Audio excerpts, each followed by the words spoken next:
vehicles and cobble together someone else and send them out. So those are the kind of ethical questions that I don't have an answer for, other than to say that, you've all heard the words "do the honor country," presumably.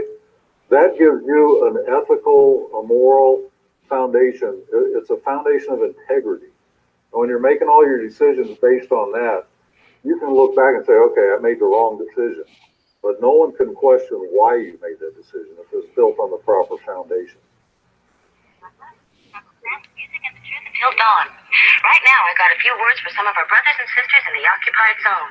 The chair is against the wall. The chair is against the wall. John has a long mustache. John has a long mustache. It's 12 o'clock, Americans, another day closer to victory. And for all of you out there on or behind the lines, this is your song. Hey, welcome everybody to our daily gun show. Come to you live every weeknight at midnight Eastern, and we talk about guns for an hour. This is a panel discussion. It's episode number 807. We grab people from gunchannels.com and we talk about guns. So we've got people jumping in from all over the country right now. Got Woods jumping in from Washington. Thanks for joining.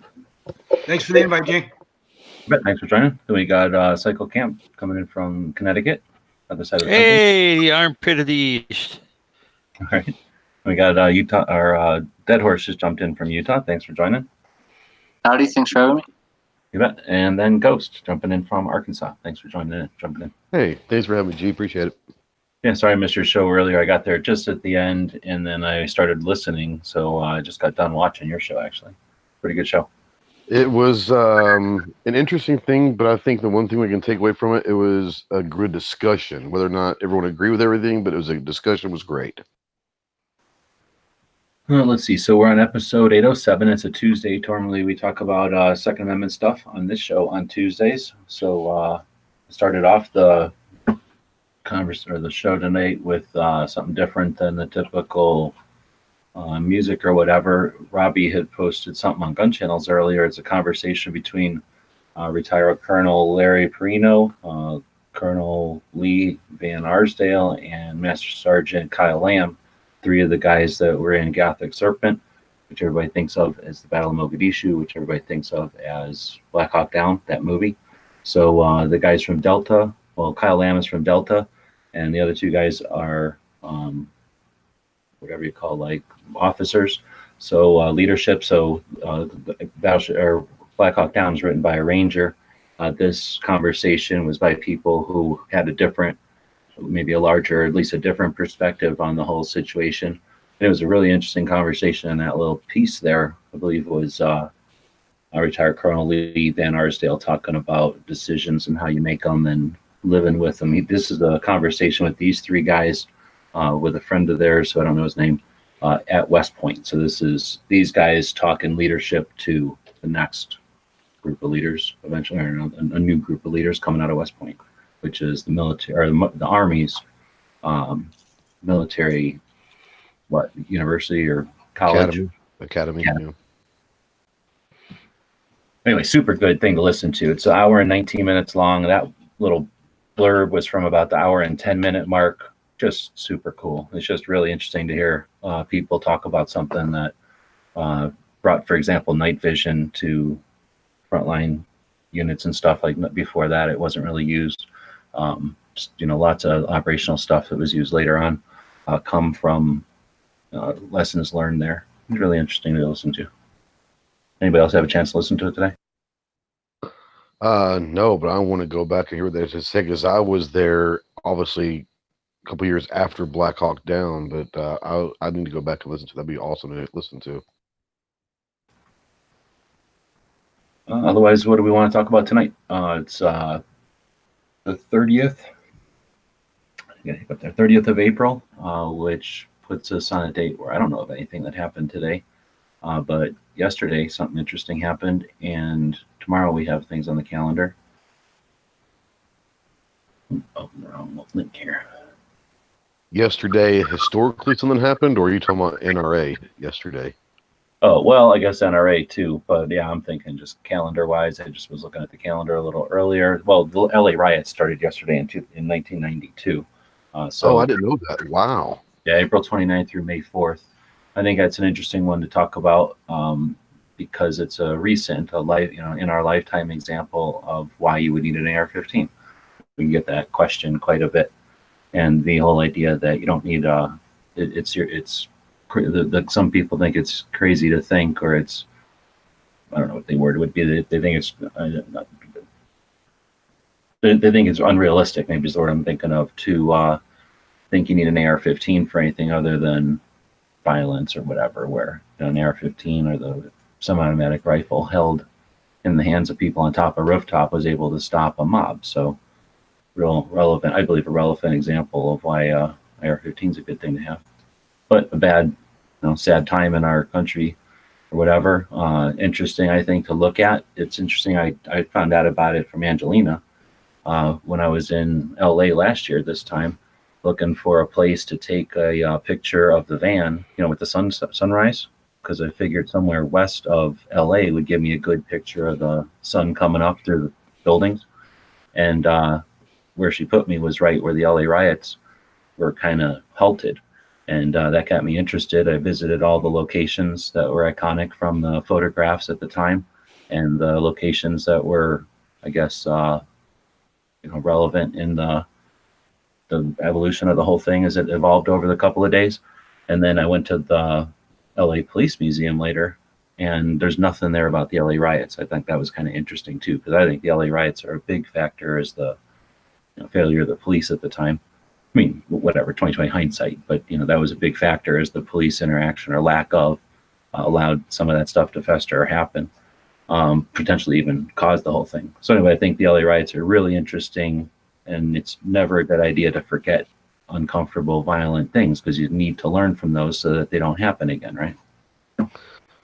Can I ask you a question? Since you were there last year, do they consider that part of the town Koreatown, or is it just heavily influenced by Korean descent?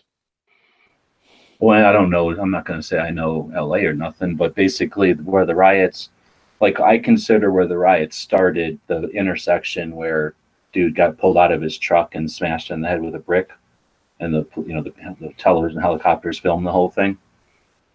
Because that's the part, I consider that being the culmination of like the worst of it, when the media was feeding the flames and live broadcasting the violence, and that was encouraging the lack of police and interaction, was encouraging other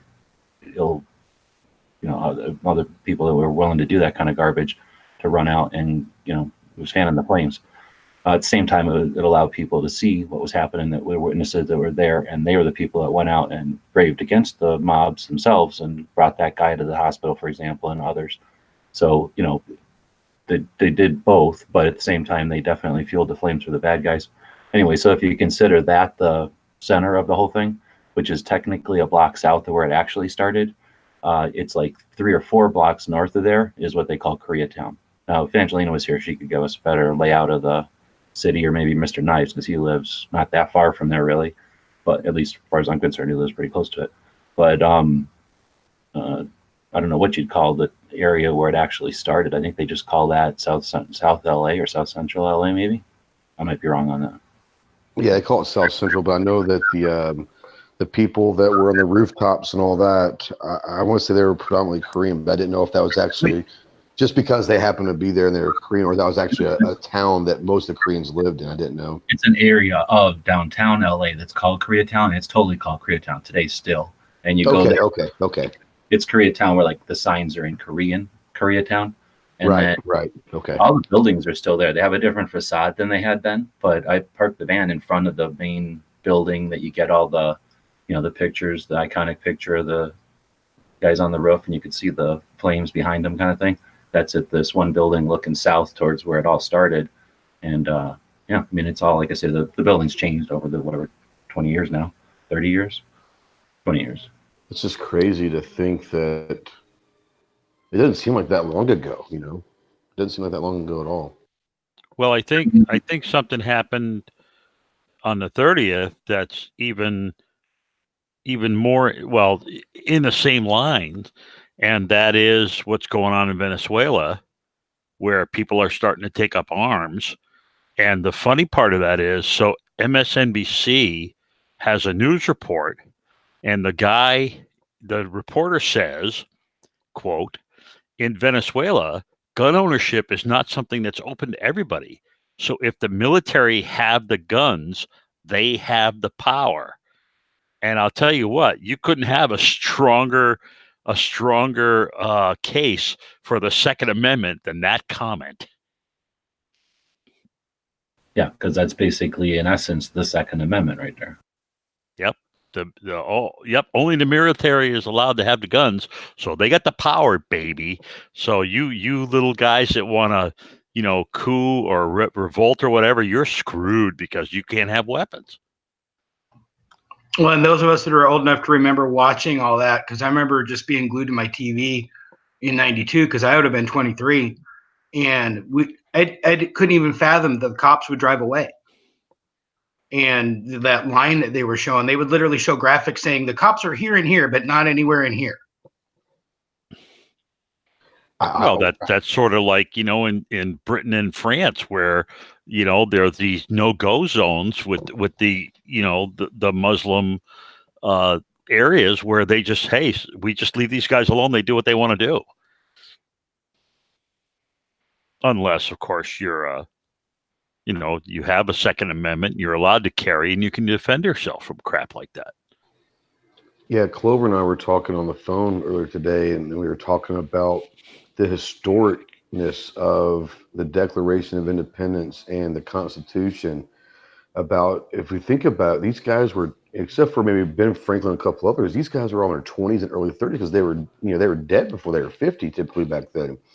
And that for these young people to have the foresight of thinking about protecting, guaranteeing inalienable rights that we are allowed to protect ourselves from a tyrannical government that is still prevalent and prominent today and will be for centuries, was incredibly brilliant of these people to understand that the only way to protect the citizen is to allow them to protect themselves from the government themselves. And people just forget the historicness of and what those documents meant to the rest of the world is incredible. Yeah, it says the average age was 44, and 35 of the people that signed it a dozen of the people that signed it were under 35. That's just fascinating to me, Well, that kind of screws with the image of the old white guys. Seriously, John Jefferson was 33, Hancock was 39, and Franklin just a baby. Franklin was 70. What about John Adams? John Adams couldn't have been that old, could he?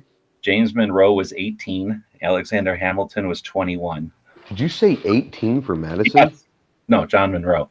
Oh, Monroe was 18 years old. Holy cow. And these guys had quite a bit to lose on the deal. Back then, back then they were getting married at 15 and 16, and it was a whole different world too, right? Like they were doing everything sooner. They were working in fields at the age of 4 and 5, right? Like actually working.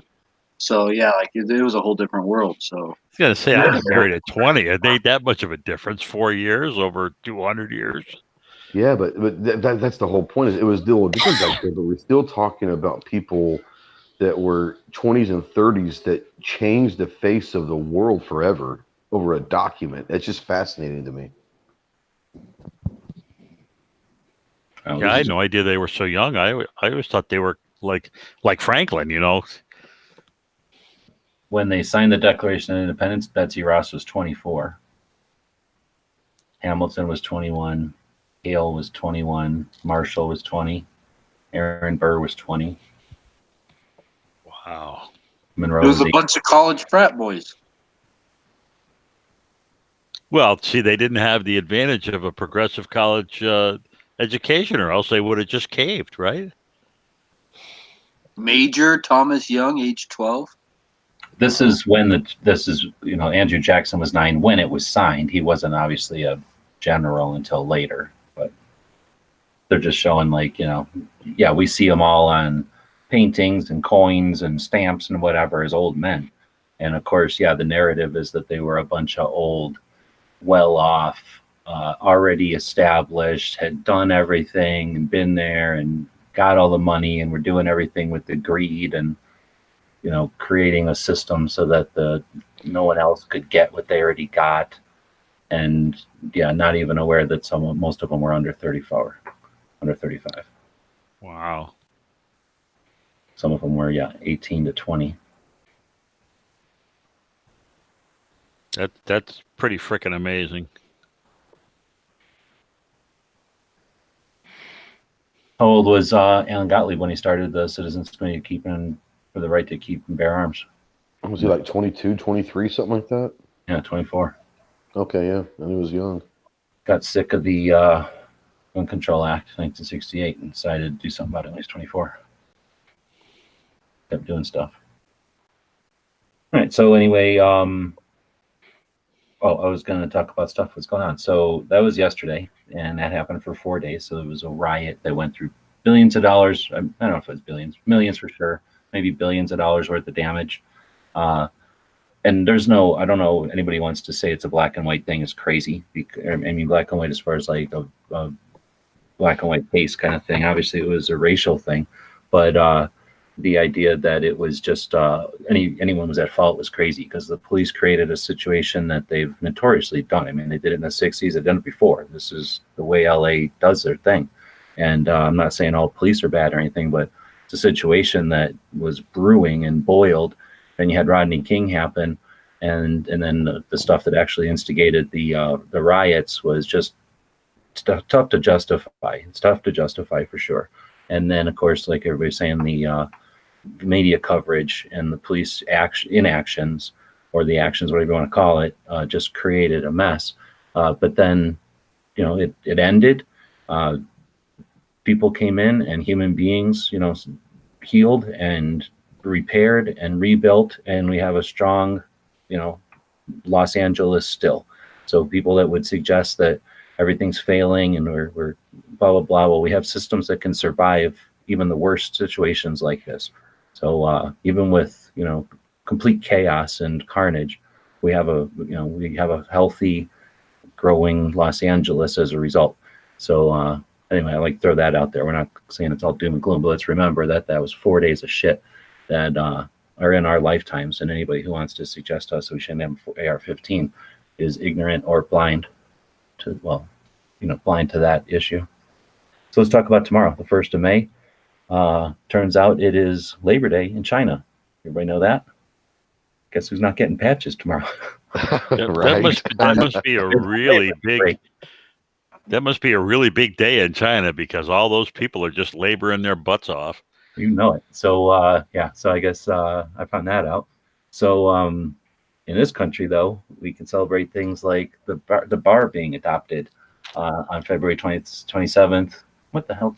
February 27th. Oh, it was adopted on the 27th, but it was adopted today. So in 1917, they adopted the bar. The Secretary of War, they began testing for the adoption of a light machine gun. The bar won, and then on February of the next year, it became adopted. So the initial testing for the bar starts tomorrow. Calamity Jane was born tomorrow. In Really? 1892. Yep. Frontierswoman, professional scout, and it says acquaintance of Buffalo Bill or Wild Bill. Wild Bill. But is that what they're calling it now? Yeah, exactly. Terminology's key here. Yeah. So there's obviously lots of history there, and then Silver Star Service Banner Day, a day set aside to honor our wounded, ill, and dying military personnel by flying a Silver Star banner. That's May 1st. I've never heard of that. Me either. There's a whole bunch of military ones I didn't know about, and a lot of them are for specific portions of things that a lot of times get grouped together, like military families. They've got days for specific spouses and children and brats and everything. So yeah, that's a neat one. And obviously, VA and wounded get neglected all the time. They get exploited often, right? And they get used when they're needed, and then ignored completely when they're not, you know, useful for somebody. So I suspect some of it is to create some acknowledgement when, you know, it's not to somebody else's fucking benefit. Yeah, if I can kind of go just here off topic, because talking about the VA, and I don't know if you guys or anyone out there watches this TV show SEAL Team. It's on CBS on Wednesday night. Last Wednesday, they've got a former team member that is going through some brain trauma and PTSD and all of that. But the half the show was based upon the experience of going to a VA hospital and the red tape and the crap that a lot of veterans have to go through at the VA. And I thought it was a really kind of a cool episode because it kind of shows some of the deficiencies that the VA system has for the veterans. I thought it was pretty interesting.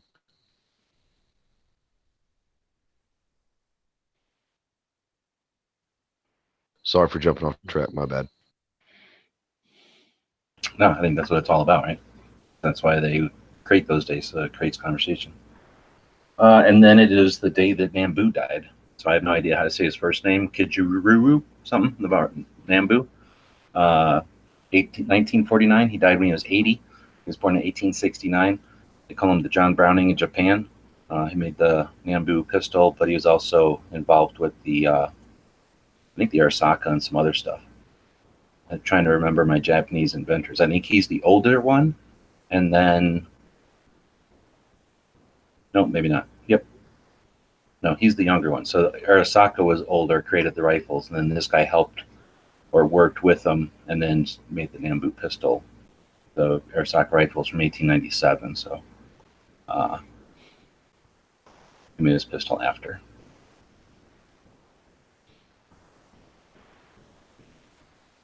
I'd ask my wife, but she probably wouldn't know that because she's not interested in firearms, so she probably wouldn't know anything about them. I don't know. Yeah, exactly. Like, just if somebody wasn't into guns, would they even know who Browning was? And they might know the name Browning, but They probably know it as a company, not as the person, you know. yeah, probably like as a camera or something. Like they wouldn't know it was necessarily the #1 gun guy.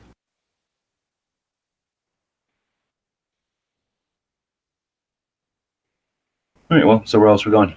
Talked about a lot of stuff, so I guess it's over. Complete show.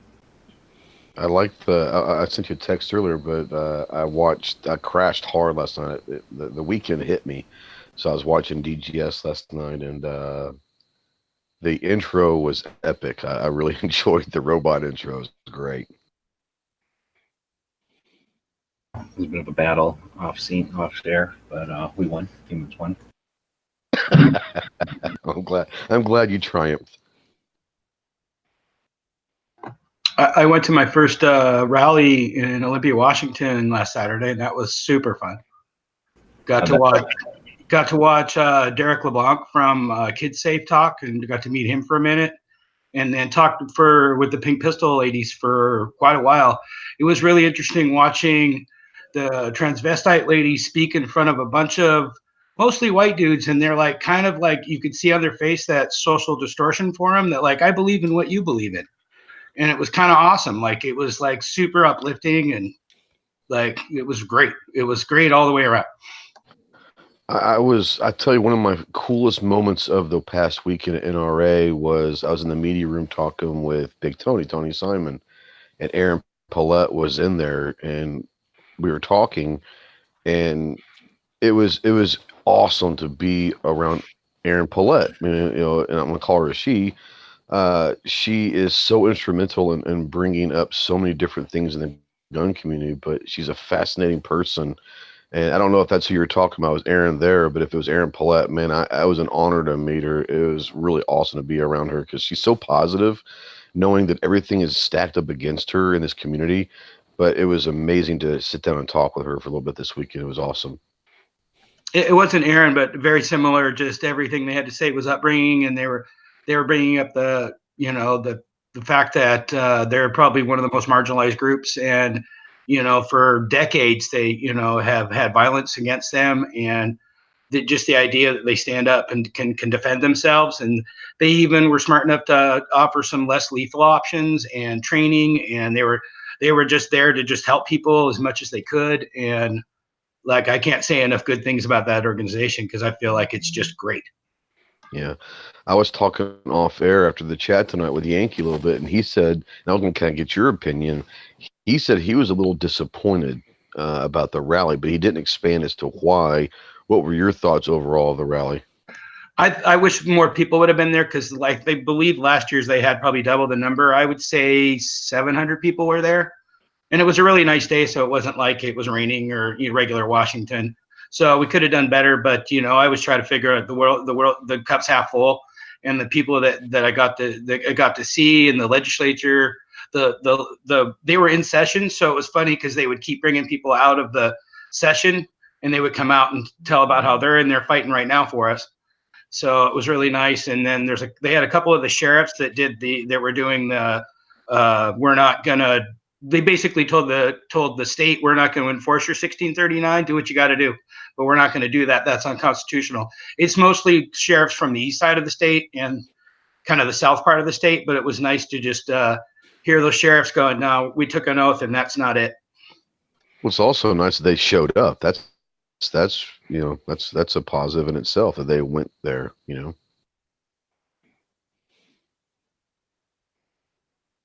Yeah, it was real interesting too because I got to take my dad and my brother. And my dad's 80, and it was fun to conceal carry with my dad and all those guys, and just really uplifting watching all the people, and you just kind of talk to the other people, and just I walked away feeling super inspired, even if there wasn't quite enough people, but there were 700 that showed as opposed to I don't think about the 1,300 that didn't. Like, let's talk about the people that were there and made a point, and because they were actually talking about some red flag laws while we were there, so at least those people knew, hey, wait a minute, there's these people out here, they vote.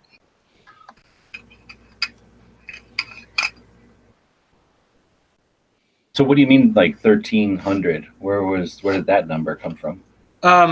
I wasn't there for the one last year, but the one last year supposedly had 2,000 people came to it. So if this was only 700, that's my guess, then there was quite a bit less than there was last year. So I'm just picking a number, just 700 minus 2,000 minus 700.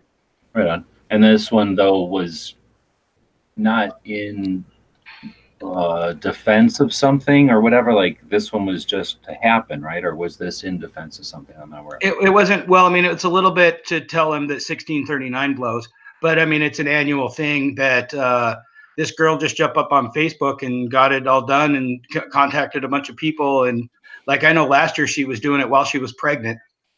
I didn't get a chance to talk to her because every time I'd go over there, she was super busy, running the show. One was really interesting. They had a 17-year-old kid that had done his senior project on pro-gun stuff, and he was told by the administrators of his school that he couldn't do that. So he didn't back down, and luckily he had really great parents. He said, no, we're going to do that. This is what we're going to do. And he took them all to court and had to fight with the superintendent, the teachers, and a whole bunch of people to be able to turn his senior project in the way he wanted. That was pro-freedom. And it was just interesting to watch this 17-year-old kid like really get it. Like, we have sometimes we give the young people a hard time that they don't get it, but once in a while you run into a kid who does. I forget the kid's name right now, but just some kid from Whidbey Island, which is just an island out across from Seattle. Exercise a little bit. Say again, I'm sorry. I was just saying, if it exercised a little bit more.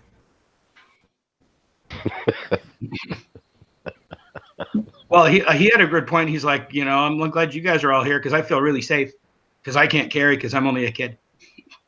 But, even getting in front of I don't think when I was 17, I would have gotten in front of several hundred people and talked about anything. That's pretty impressive. Yeah, that's pretty impressive. What was the schedule or whatever of the rally? A bunch of chat, a bunch of speeches, or was there more than that? Yeah, it was just like every 20 minutes was a bunch of speeches, and they had to maneuver around because some of the people they wanted to talk were actually in session. So they would have to grab somebody out of session while, whatever guy's talking on the floor, and they would come out and talk for 20 minutes, and then they go back in. And then, to be honest with you, I left about 3/4 of the way because my dad's health isn't great and he wasn't feeling so good. So we had to we didn't see the total end of it. But like I said, I walked away feeling super inspired. And see, that's awesome because you hear from someone that they were a little disappointed, and you have someone else that's inspired. Well, that's what it's all about. Is not everyone's going to be happy about everything, but just because some people might be upset about the turnout or whatever, the whole point of this rally is to inspire someone. So if one or two or three people were reached and that changes something, then that's really what it's all about. That's awesome. Well, I agree with you. I think that an accomplishment or a result that's beneficial from an event like this one, even if it isn't whatever the anticipated ultimate turnout, is that the people that did attend have practice and started to establish, a tradition or whatever, and everything is necessary. Like that's all necessary, really. If we want to have a crowd of 18,000, it's unrealistic, isn't it, to expect that that's just going to happen out of nowhere? Like the people that would create that, the people that would facilitate it, I guess, need to get some experience. So this is, even if it isn't, like I said, the ultimate anticipated turnout, the fact that it happens and they all get a chance to, operate the machine, create the machine, that's a benefit. All the people that attend. Absolutely. I mean, well, yeah, exactly. Because I know where to park in Phoenix now. Whenever there's a rally, I know where to go in Phoenix, and I can tell everybody else who might ask me that. If I want to get somebody up from Tucson, I can carpool them, because I know where I'm going. Yeah, I definitely agree with that. Now that I know where it is and how it works, I can definitely rally a lot more people to go with me. That was something that you brought up, G. This is a couple of years ago. We had the Capitol rallies that Matt kind of tried to start getting up back in, I guess that was 2017, November 2017. But you made a good point. Is let's not just make this about the rally itself. Let's make it a point to talk about logistics. Where do people have to park? What permits? I mean, the whole organization of a rally, if you haven't gone through it, that could deter people from coming, or it could help people to come if they know what's going on. So yeah, anytime you get practice at that, you're only gonna get better at it. So maybe next year they do have 2,000 people, so that's not a bad thing at all. One thing that was kind of interesting, I found out of it through Facebook, and then Facebook took it down at least twice, the notifications for it that we're aware of. And she kept putting out, no, it's not canceled. It's still here. And she had to re-up it a couple times. And, not that all of us are big fans of Facebook, but I thought it was interesting that somehow she kept getting flack about people putting false information out, and then somehow it got canceled twice through their machines, and she had to repost it and repost it and repost it. Yeah, well, then the double-edged sword or the balance of a system that allows a lot of people to use it is that a lot of people can use it, and if they have something against you or your just area of interest in general, they don't even have to be in your state. They could be in Rhode Island. They have nothing else to do but go around looking for those kind of events every weekend, and then tell the system, this is inappropriate, it bothers me, whatever, and then the system's whatever, the whatever the operation of the system is going to have some sort of this is offending someone, let's do something about it. And if they know how to manipulate that, then they can effectively do it. Be nuisances, if not completely destroy an event based on not if everyone depends on just one platform like that.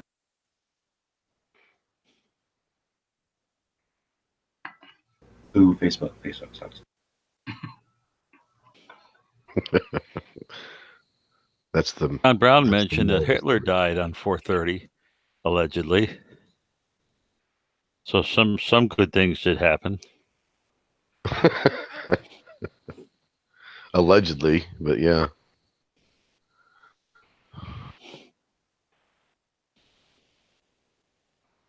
Pretty scary.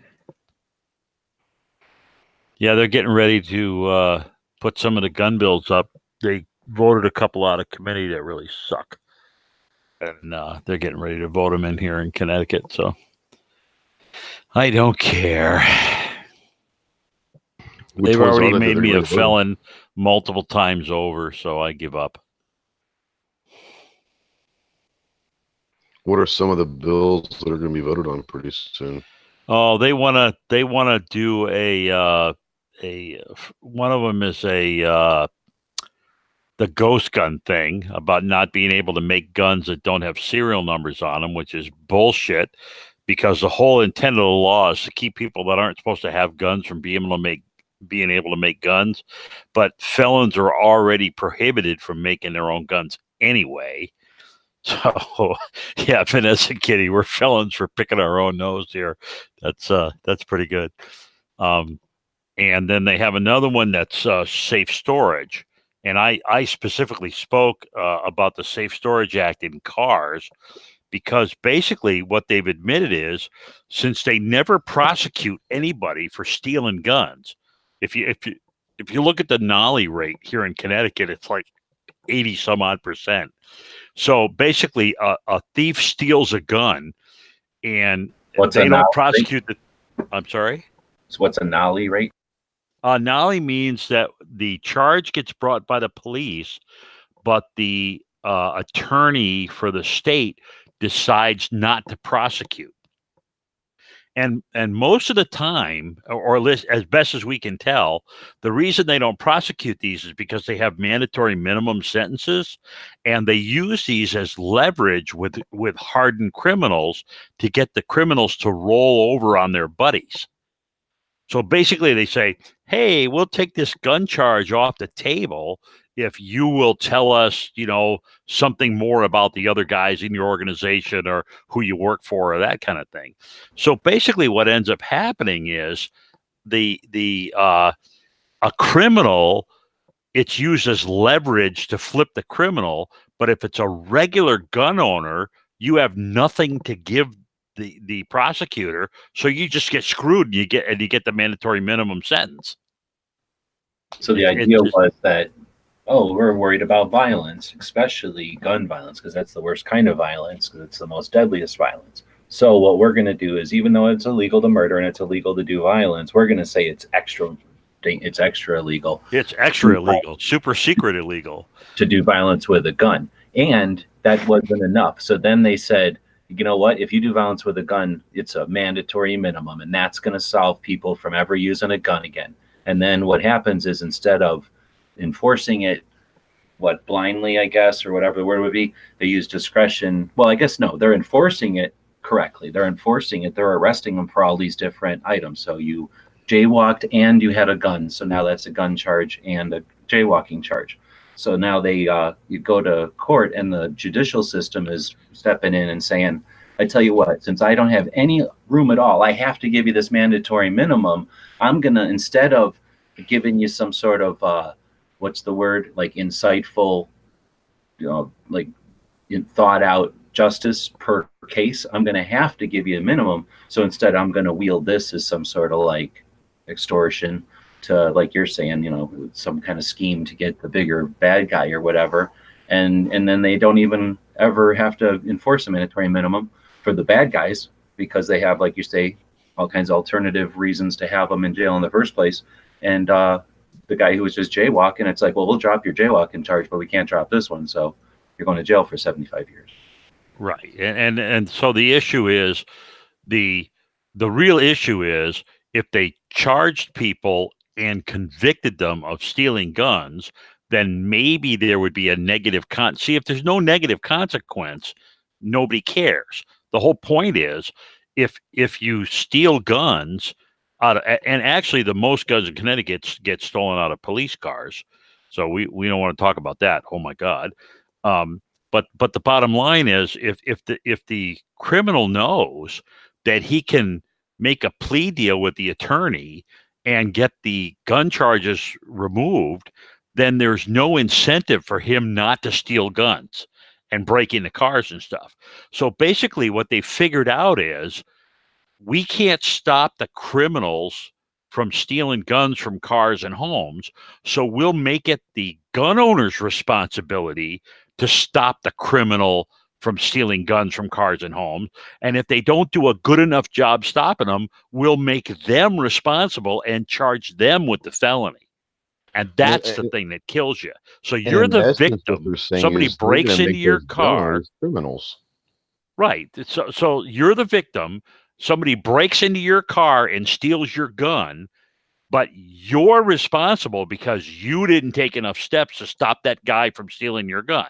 And that was the point I made when I gave my testimony in front of the judiciary. All you guys are doing is pushing the responsibility onto the legal gun owner because you're not willing to charge and prosecute these people for those thefts. It's your fault that the law is not a deterrent.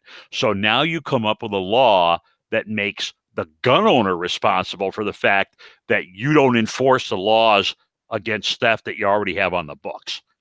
And the other side of that, or another angle to that, like parallel, is that they can then look at the laws about the mandatory minimums or the laws about whatever and say, these laws aren't effective. We need more laws.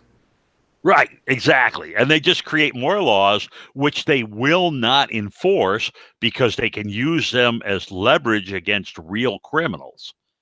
So again, there's two classes of people. There's real criminals who get treated totally different than the average, trying to be a law-abiding citizen. And that's what just such a pissed off thing that you make me responsible for people that perpetrate crimes against me. What are you, nuts? Well, on top of that, they're taking the already hardened criminals, letting them go, but in essence creating a whole new population of criminals. Exactly. And so all they're doing is adding to the criminal base of society, which is stupid to begin with. But that's just absolutely nuts to me. Yeah, and Vanessa mentioned there's also the show your papers thing. So if you're open carrying and a policeman knows you have a gun on you, right now they cannot ask you to see your gun permit unless they have reasonable articulable suspicion that you have committed a crime or are about to commit a crime. And so there's the intent. Right. So they want to change the law to say, if you have an exposed firearm on you, then we can ask you for your papers. That's good enough. Just open carrying, which is legal in Connecticut. There is no Connecticut. The Connecticut carry permit does not define concealed versus open carry. And so basically what they're doing is they're saying you have to show us your permit no matter what. And the pissy thing about this is these laws have already been struck down every time they get to the Supreme Court and most circuit courts. These laws get thrown out as part of Terry and unreasonable search and seizure and all that shit. And I actually, when I submitted my testimony to the state, I actually cited the cases where the Supreme Court has said the Second Amendment does not firearms are not exempt from the illegal search and seizure, which is this comes under, right? This comes under illegal search and seizure. Firearms are not exempted from that. And the first person, when they pass this law, I'm probably going to open carry all the time because I got a lot of cash. And it's like, yeah, go ahead, arrest me and then see what the hell happens to you. Enough is enough. They're basically redefining intent to fit their narrative. That's a scary proposition. Oh yeah. So there's 3 or 4 different laws that are coming up for they already passed through the committees and now they're going to the houses and it's like, oh my God, what the hell is wrong with these people? They have no idea. So it really becomes, geez, I try really, I'm an old guy and I've tried very hard to stay within the law and everything, but man, they just make it harder and harder and harder. I was talking to a guy at the show this weekend, and he was working. He's got multiple jobs, but one of them was a rep for an optic company, but he also privately owns a gun manufacturing company in New Jersey. And I asked him, how's that going? And he basically said that he's there, kind of like how Tony Simon says, I'm here just for the fight. I don't want to give up and show that it's okay to give up. But he's even to the point, he's like, it's no matter what you do, they just make it harder and harder and harder to the point to where at what point do you say, I just need to move because it's not worth it? And that's a dangerous thing, because the more people that might move because it's not worth it, you're giving them the win. But how long do you stay and try to fight knowing that it's an uphill battle? And it was an interesting conversation we had. Well, and I've said this before, so I apologize to the audience that's heard this before, but there are a lot of people that say, "Well, just stay and fight, just stay and fight, just stay and fight." And I hate to tell you this, but I liken it to I liken it to a battered housewife, right? You don't tell a housewife who's getting beat up by her husband every other week, well, just stay in the house and try to make it better. Just stay in the house and try to make it better. Eventually, you have to say, this is bullshit. I'm never going to win. I need to get the hell out. That is a great analogy. I don't understand Yeah, awesome. how are you going to change that man if you don't stay there? Maybe you stay there and you make a different kind of sandwich, a better sandwich. Yeah, right. Well, maybe you stay there and the next time he kills you. So, I just don't get it. So there, I know the analogy is not a 100% analogy, but I think it strikes a chord with a lot of I'm going to people. use that. I'll give you the proper credit, but I'm going to use that. That's a phenomenal analogy. And Connecticut is a blue state. We are the minority, and we are just getting guys in Connecticut, they reelect mayors that have done time in federal prisons for corruption. And when they get out, they just hire them right back in as mayor again. These people are freaking nuts. And how are you you can't fight against stuff like that. Sounds like the NRA. Well, yeah, that too. But yeah, and like Vanessa says, where are you going to go? Like I was going to go to South Carolina. Well, South Carolina is not really looking that good anymore. And Vermont looked real good right up until frickin' Bloomberg got in there with his shills and got them to start passing assault weapons bans and magazine bans and crap like that. So it's just, so the next thing to do obviously is to go gray man. That's the next thing to do. The next thing to do is like, you guys will never see me again. And, I'll just be on the side and, stocking up on the stuff I think I need for the shit hits the fan apocalypse or whatever. Cycle But we'll going see. off the grid. If you want, I've got a 86 van that doesn't run that you can rent. You can run a hose in there. Yeah, just travel around the country and just drive under the speed limit so you don't get pulled no, over. it doesn't run. I just run a hose out there. You can limit it. It's like a shed.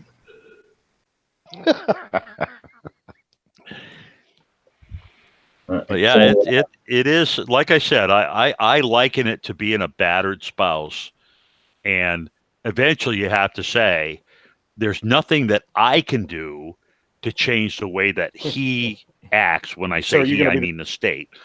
So I just need to get out. And I think a lot of people do that. I think a lot of people just say, look, I just can't deal with this shit anymore. So we'll see. But for now, I'm still taking my lumps and, wasting my time basically going up to the legislative office building and, making these obvious statements about, that's already unconstitutional. And the Supreme Court has already said that kind of law is unconstitutional. So don't you think you want to reconsider making another unconstitutional law? Duh. I mean, people just don't care. They just don't care. In Connecticut, the deal in Connecticut is we don't give a shit if the law is unconstitutional. Go ahead and sue us. It's going to take you 10 years to get to the court anyway, and then they probably won't even hear the damn thing. So it's just weird. So Cycle, how are you going to fix? I mean, Snob, how are you going to fix Connecticut for Cycle? Came in late. Just burn it down. Just burn it down. Oh shit, you're NRA in Connecticut. With no plan to rebuild.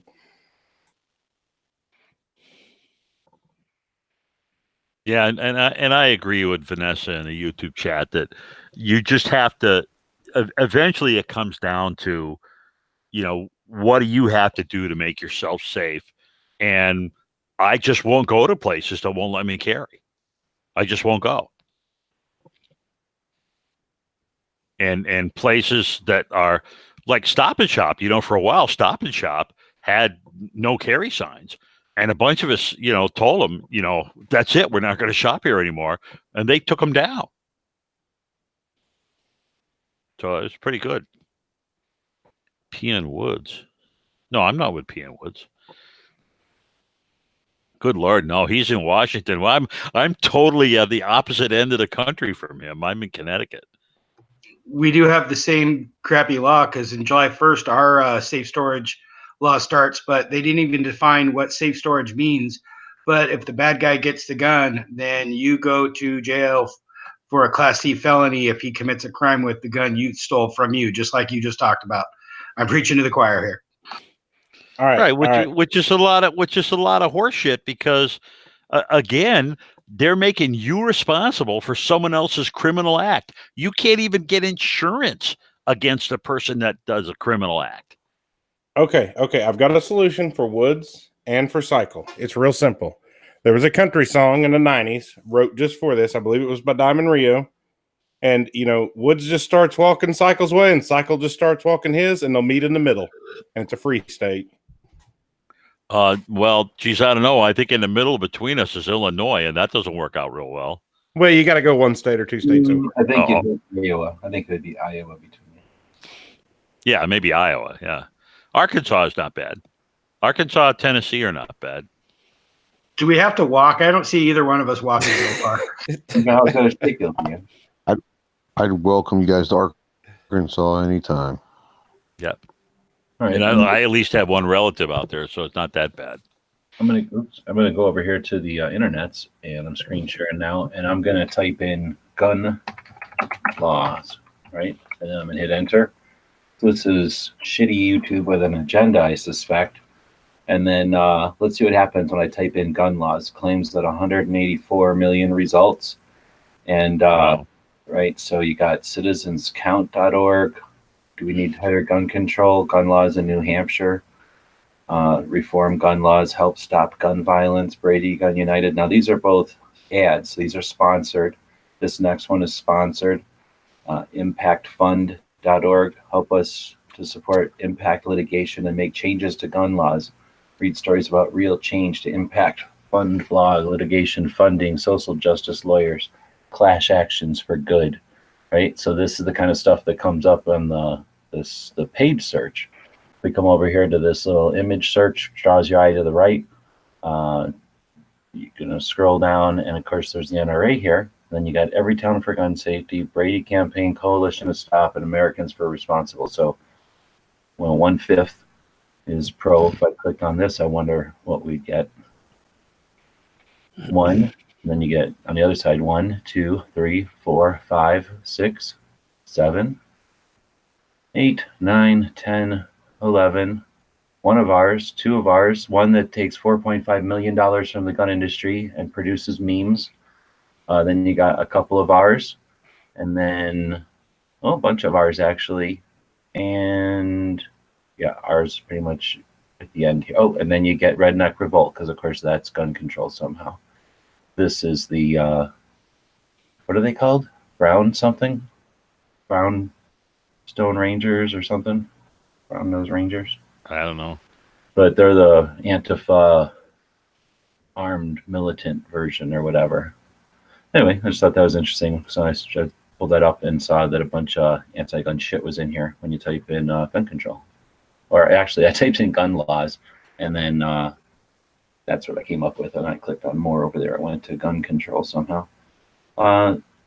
Yeah, so we got a lot to work against, and there's ILA in one of the top organic searches, which is good. Then a Wikipedia, which is connotated. Then you got Everytown, some kind of injury, findlaw.com, product liability. So that's somebody's making good for that lawyer. Gunstocarry.com, definitive guide. So that sounds like a pro one. Anyway, just thought I'd mention that. Then you got Carry Guard. Sounded like Pincus was pretty anti-Carry Guard. He did not like the Carry Guard, it sounded like. Yeah, that's the NRA's one, isn't it? It's, I guess, some sort of NRA campaign initiative, but it's mostly, I guess, insurance and then also education. But well, USCCA used to display at NRA, and NRA came out with their own version of the insurance, and then told USCCA they weren't welcome at NRA anymore. Right. So, you know, again, they don't give a shit about us. All they care about is pushing their financial agenda.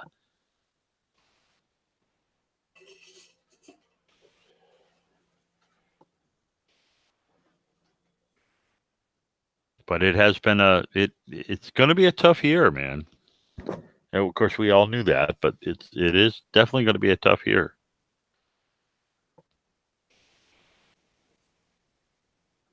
So what do you do?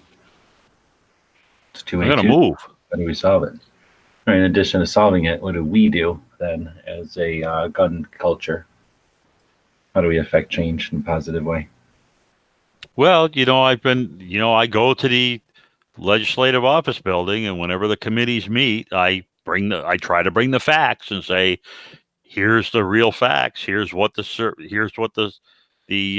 studies say, and all that stuff. You know, it's like I said the other day, like when the kid came in with the friggin' doctor's suit on and tried to say that we had an epidemic, and the guy came in, and the senator came in and said, you know, firearms deaths are down 50% over the last 20 years. How the hell can you say this is an epidemic? And the kid just smiled and kept right on talking. He didn't give a shit. The facts don't mean anything to these people.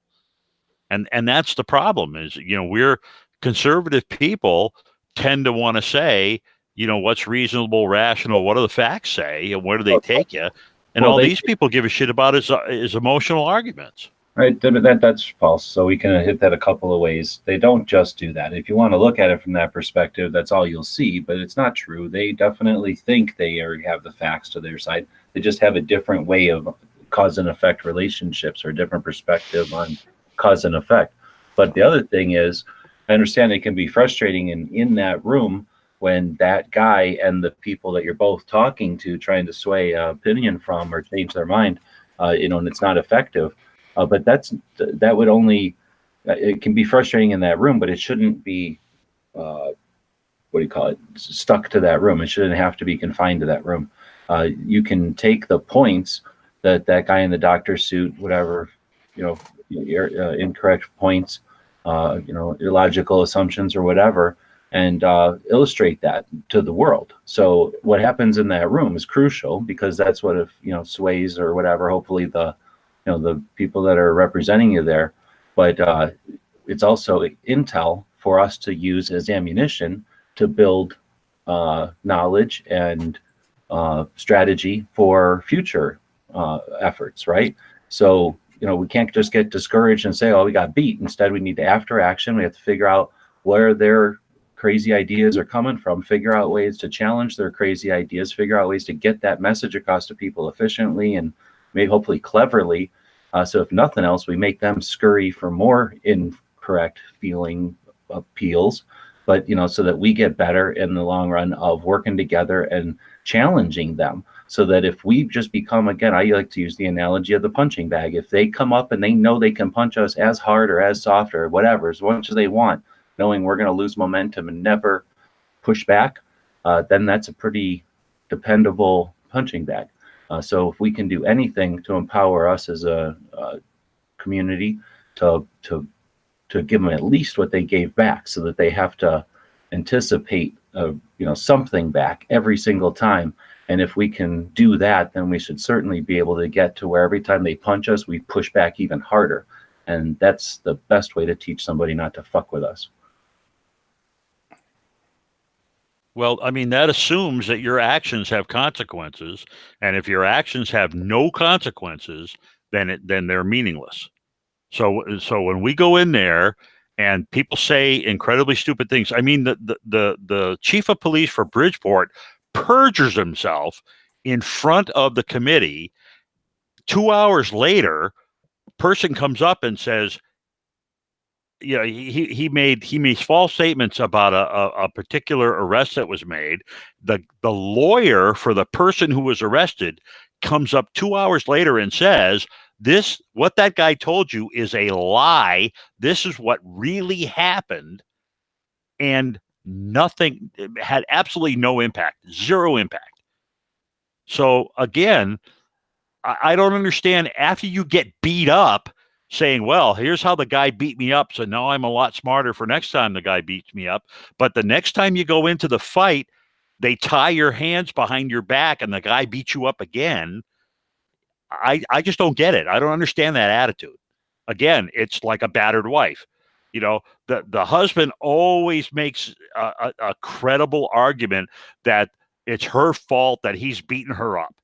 Right? That's how the battery stuff happens. He always makes it sound like it's really her fault and casts doubt on her feelings and her ability to do stuff. And this is exactly what's happening to us. We bring our arguments, and they appear to be valid arguments to us, and we catch people in their obvious lies and their obvious distortions. But the guys in power just don't give a shit. They don't care about that stuff. And having more information about the fact that they just don't care. You want. You just repeated yourself, so we're not getting anywhere. But you can call me a battered wife, or my position that of a battered wife, all you want. But I don't think you either hear or acknowledge what I'm trying to suggest here. And it isn't to whatever you just said, record how we got beat up, but instead it is to call attention to the things that you're frustrated about. Again, if you think that the battles only happen in those rooms, then inform me on how that is, because I don't think the battles only happen in those rooms. If you're only going to accept consequences to your actions that happen in that room, in that actual meeting, then I don't know what to tell you. But if you can accept that whatever they do maliciously or just absurdly in that room, if you can hold them to task in the public light afterwards, after they've done something atrocious or stupid or whatever, and the consequence is the consequences that they're made fun of or illuminated, and ideally is more and more ammunition to get them out of office, or at least encourage others to run against them. I mean, if you don't think then that's valid, then that's fine, but you're not acknowledging that. You're saying that I'm a battered wife syndrome or something, because I'm trying to suggest that the battle isn't only in that room, but the intel, the stuff that you get in that room, can be used as ammunition later, so that your next fight is done in a different atmosphere, so that you're not repeating the same actions over and over.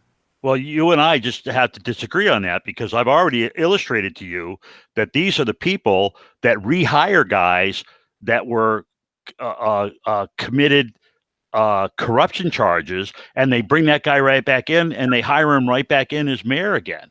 The mayor of Bridgeport right now in Connecticut is a convicted felon. All right. Okay. So, you're saying, and in that little room, by the way, that's where the decision gets made whether to push this through as law or not. So yeah, that is where things happen. That is where, if it's not there, you're screwed. It doesn't make any difference if I go to the newspaper or to to the television station and say these guys are full of shit. The point is they passed the law anyway. All right. So no, I don't agree that I'm just crying battered wife syndrome. What I'm saying is that if you can't win where they make the laws, you're in big trouble.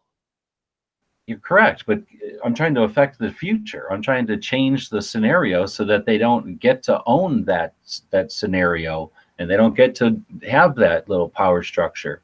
If it's corrupt to the point that you think that's not worth it, then I don't give. What am I supposed to do? I'm having a conversation with you here, but I don't live there.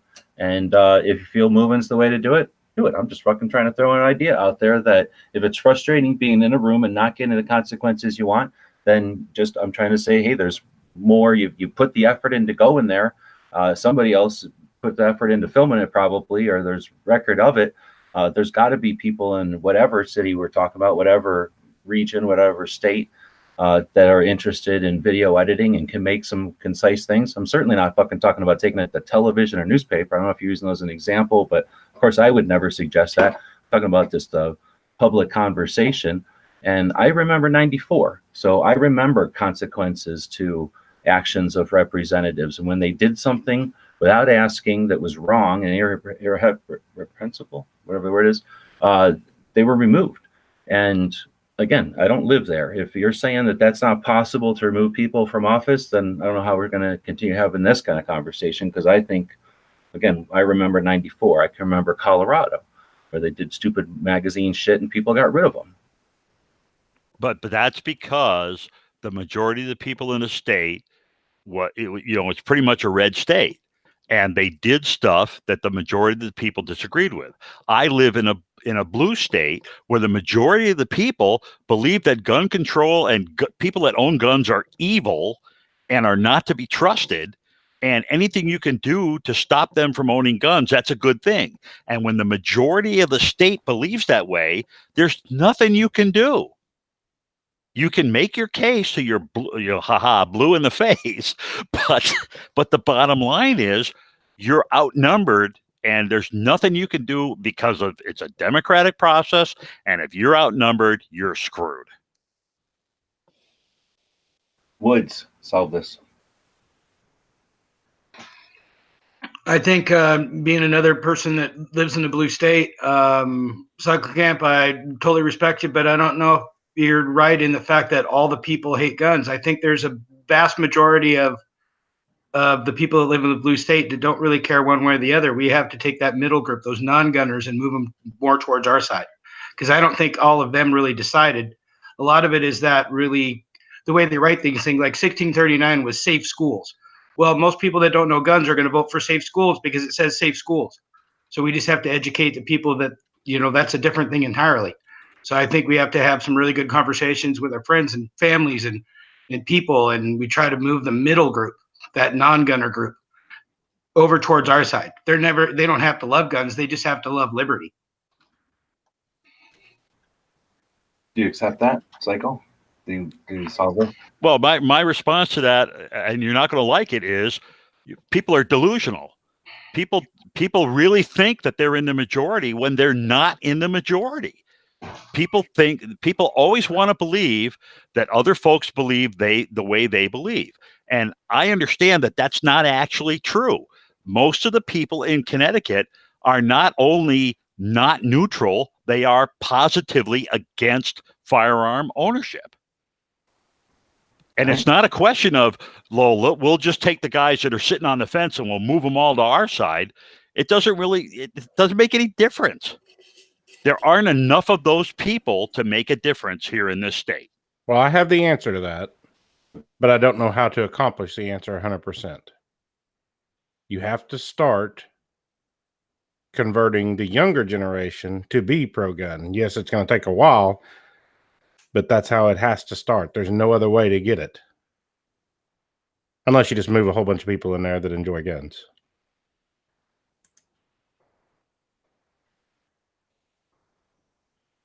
I would tend to agree with that statement of it starts with the younger generation, but if you're talking about a state or a region of the country that is so far and beyond prominently anti-gun, you're talking That's the about a problem. generation of kids that are going to consistently hear from everyone that guns are evil. So how do you reach them when all they've heard their whole life is guns are evil? That's the problem that I And I don't don't have know an answer and to. I don't know the answer to that. I don't have it either.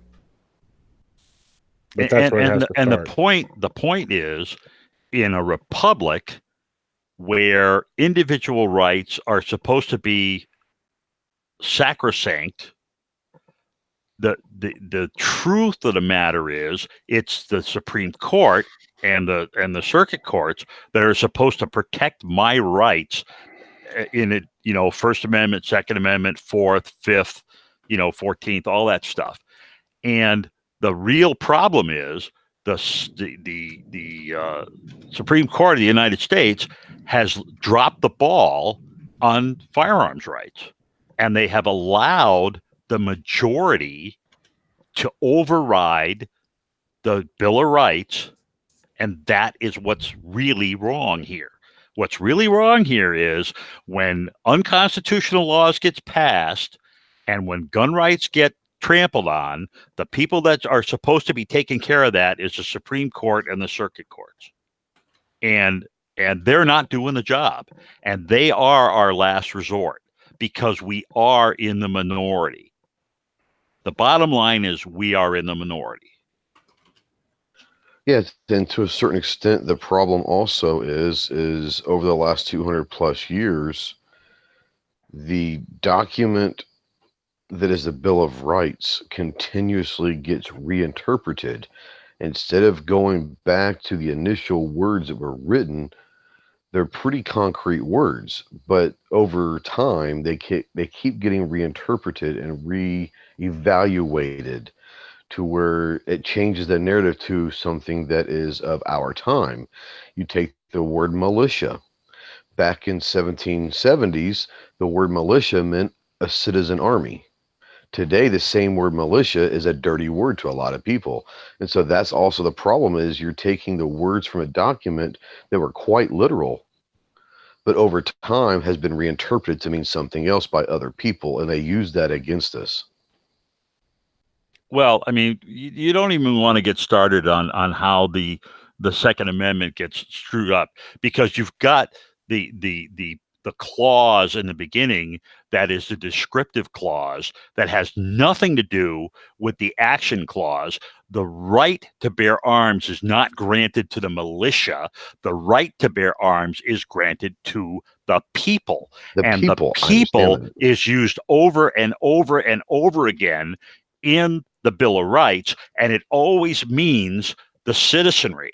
It always That's right. means the citizenry. And for them to conflate the militia with the people is just an active of ignorance or willful ignorance on their part that you know the you Well, know is that an active it's one? just ridiculous. Does anyone see anyone using that one? I mean, that was one for a while, but it has been, for the most part, left. I don't see them actively using that one. Well, I hear people all the time, at least around here, that are I don't want to say anti-gun, but that are definitely not pro-gun, saying, well, just look at the Second Amendment. It's talking about militia. And I say, understand what the militia means. He says, well, militias are people that are really out there trying to overthrow the government, because that's what they interpret a militia is today. But people forget the terminology, what it meant in 1770s, what it meant in the 1700s. The militia was quite literally the citizen. But now I hear it all the time because it's the militia is a dirty word these days. It is the conspiracy theorists out there ready to overthrow the government at any given time. So that's what I'm saying is I agree that it's supposed to be the people, but over time, at least in some of my discussions that I have with people, the terminology that was written in the document, people they don't see that, or they're not able to, or they're not willing to look at what it's supposed to mean. They look at how they want it to mean, and they change the meaning of words. If you look in our founding fathers' personal notes and diaries and papers, many of them refer to the militia as all the people. I understand it, and that's what I'm saying. Yeah, that's what I'm saying. Is I'm agreeing with you. And I'm saying the problem is the people that are against us are utilizing terminology and vocabulary to fit their narrative. They're changing the meaning of what the document meant back then. Absolutely. I've had a bunch of discussions where people get stuck on well regulated. And in their mind, it means that we can regulate firearms. And I'm like, it means well regulated means ready to fight.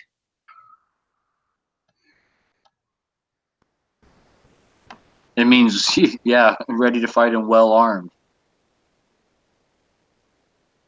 Understand that back in the day, and Clover and I had this discussion not too long ago. Back that when that was going on, the citizen had better weapons than the army did. The citizen had rifled barrels. They had different weapons that were probably better than the current army at the time. That's definitely not the case anymore. I was just going to say, we still have better firearms than the military. The military, number one, has to buy a gun that has a general purpose, which automatically makes it a jack of all trades, master of none. And then it has to be created like in some spec that's easy to well, at least recently. In modern days, it's modular, and then created by the lowest bidders.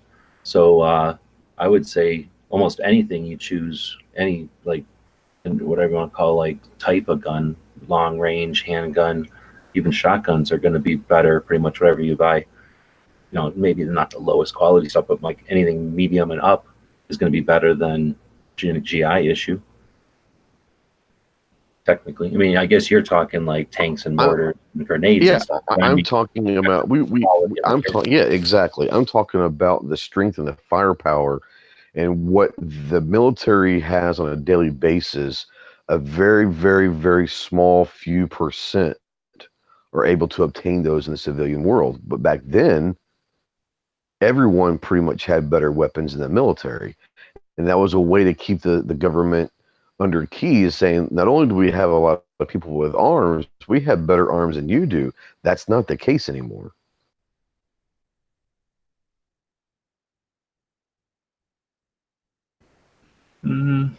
Let's see. Dead horse. How do you solve Connecticut? Get 10 minutes. All right. How to solve Connecticut? 10 minutes, $5. Solve Connecticut. Here we go. That's always good. This is real easy. You somehow have to get all the gun owners in Connecticut together and to march on the Capitol. All of them. And not just like stand outside the Capitol and protest, but to march on the Capitol and remove basically someone who's committed treason against the American people and remove their anti-gun governor and do exactly what the Second Amendment was intended for, right? That's the reason we have it, so use it. I think that's the real fix. I don't think anything short of that will actually fix it. $5 in quarters, make a few phone calls. It's accomplished. See, if somebody would offer newspaper add something, right? Like something. I don't know. Well, I think that's an interesting point because we go back to the original meaning of the document was, to a certain extent, was to protect the citizen from a tyrannical government. Well, what the government is doing could be construed as being tyrannical by taking away our rights. So to a certain extent, I don't ever condone revolution unless it's absolutely needed. But that is a valid point, is if the Second Amendment is there to protect the citizen from a tyrannical government, then could we not say that by some of these laws that are being passed, the government has become tyrannical? That's an interesting concept. I don't know how to answer that one, but I would, as you were saying that, I'm going to challenge it with, I think the Second Amendment is to prevent a government from becoming tyrannical. So I don't think it's anyone decided that a bunch of dudes with bolt actions or lever actions are going to stand in front of tanks like Tiananmen Square, but instead a government is not, or is less likely, if not completely unlikely, to become tyrannical, knowing that short of sending UN troops door to door, there's very little they can do to make us do anything. And that's because we have individual mindset that's illustrated by our ability to do anything we want, including own firearms, which we defended with the Constitution and Bill of Rights, but that we all are comfortable, in a world like that. So that the fact that we are able to live in a world where there's a First Amendment and a Second Amendment, we're all able to say whatever we want, and we still live together, knowing that other people have sometimes completely contrasting ideas as us, and we have no fear of them, even though they have the right to own a firearm or any other deadly item they want. That country prevents tyranny. It's the anti's manipulation to suggest that we only have our tiny penis like fantasies about standing up with our guns and our pocket full of ammo against F-15s and aircraft carriers. Like, they need desperately to suggest that we're so stupid that we think that like every one of us is just waiting, we've got some kind of uniform in our duffel bag or whatever. We're just chomping at the bit for some call to come over the CB radio, and we're going to go rush out in the street into like formation or something, where it's the First Amendment just exemplifies the fact that we're individuals and we have no fear of each other being individuals. And that atmosphere, that environment is what prevents tyranny. Well, until you start eroding the Second Amendment. Yeah. And when you erode the Second Amendment, to the point where people are afraid to own guns or can't afford to own guns or have to be licensed to own guns, then what you're doing is you're tipping the scales in favor of the totalitarian government. And telling people that certain guns are evil and certain capacities evil, and you're exactly just taking away a piece at a time. Instilling fear in their own right, instilling fear in that ideal, and that's and to exaggerate and mimic or mock and belittle every foundational element of it to suggest that those are the most corrupt parts of it. They definitely know what they're doing. It's definitely an agenda. But anyway, I agree with what you're saying. But again, I suggest we have a system that lives through Civil War to World Wars that could have stopped the whole world, a Cold War, and we have a system that survived all that, not always without a couple of scars or a few things welded on, but certainly something that a scaffolding that we've all been able to depend on to pull together, work on together. And I see the same. I can't see any reason why it wouldn't continue like that. I hear what you're saying with the devolution of our rights and whatnot. I'm all about getting rid of them, but I think, again, I don't know. I like to think that we can unite, resist some of this shit, help our friends out, our brothers and sisters in states that are getting kicked in the nuts, and through that empowerment, learn to work together, become an instrument or a massive movement that the political strategists are going to quickly run from. And then at that point, we have the ability, the drive, the momentum, and the fucking intent to get rid of 68, Hughes Amendment, fucking NFA. I think I just want to go back to my earlier point when I was saying, like, you march on the Capitol. I think that can be done without a single shot being fired. I think that can be done just by pure numbers, right? So we always hear about people talk about 3%ers, right? Back in the day, the 3%ers are the ones who created America, right? So we all know about the 3%ers. So let's say there's 7 million gun owners or something in California, I heard. So 3% of that is 250,000 or something like that. So if 250,000 people, 3%ers, actually marched on the Capitol, like, what could stop that? Like, and demand that the government, I mean, really, what could no California National Guard, the police there, they cannot stop that. Like, no one could stop a 250,000 person army. So marching. let me just make a comment about that, because this is what happens all the time. You conflate a gun owner with a Second Amendment proponent, and that is an error in your thinking. Just because a person owns a firearm does not make him a Second Amendment proponent. And that's one of the common mistakes that gets made over and over and over again when people start talking, well, we've got the numbers. You don't have the numbers, because most of those gun owners are guys that own a pistol to shoot in competition, or a shotgun to go bird hunting with, or a gun to go deer hunting with, and they could give a shit about the Second Amendment. They are not necessarily Second Amendment proponents. And to count them as Second Amendment proponents, you do a disservice to yourself with you overinflate the numbers of who would be marching. Cut that number to a third again. So 250. So now you're like at 80,000. If 80,000 people, 1% of the gun owners. So you're talking a small town worth of people in a state. No, not going to happen. It certainly has not happened. Or at least I can't think of anything like that happening. And it barely happens. What's the largest march on like Washington? I'm guessing that's where the largest Million Man March. The Million Man March, yeah. But that wasn't a million. That was just what they called it, right? Well, yeah. I think it was about 700,000, but still, that's a lot of people.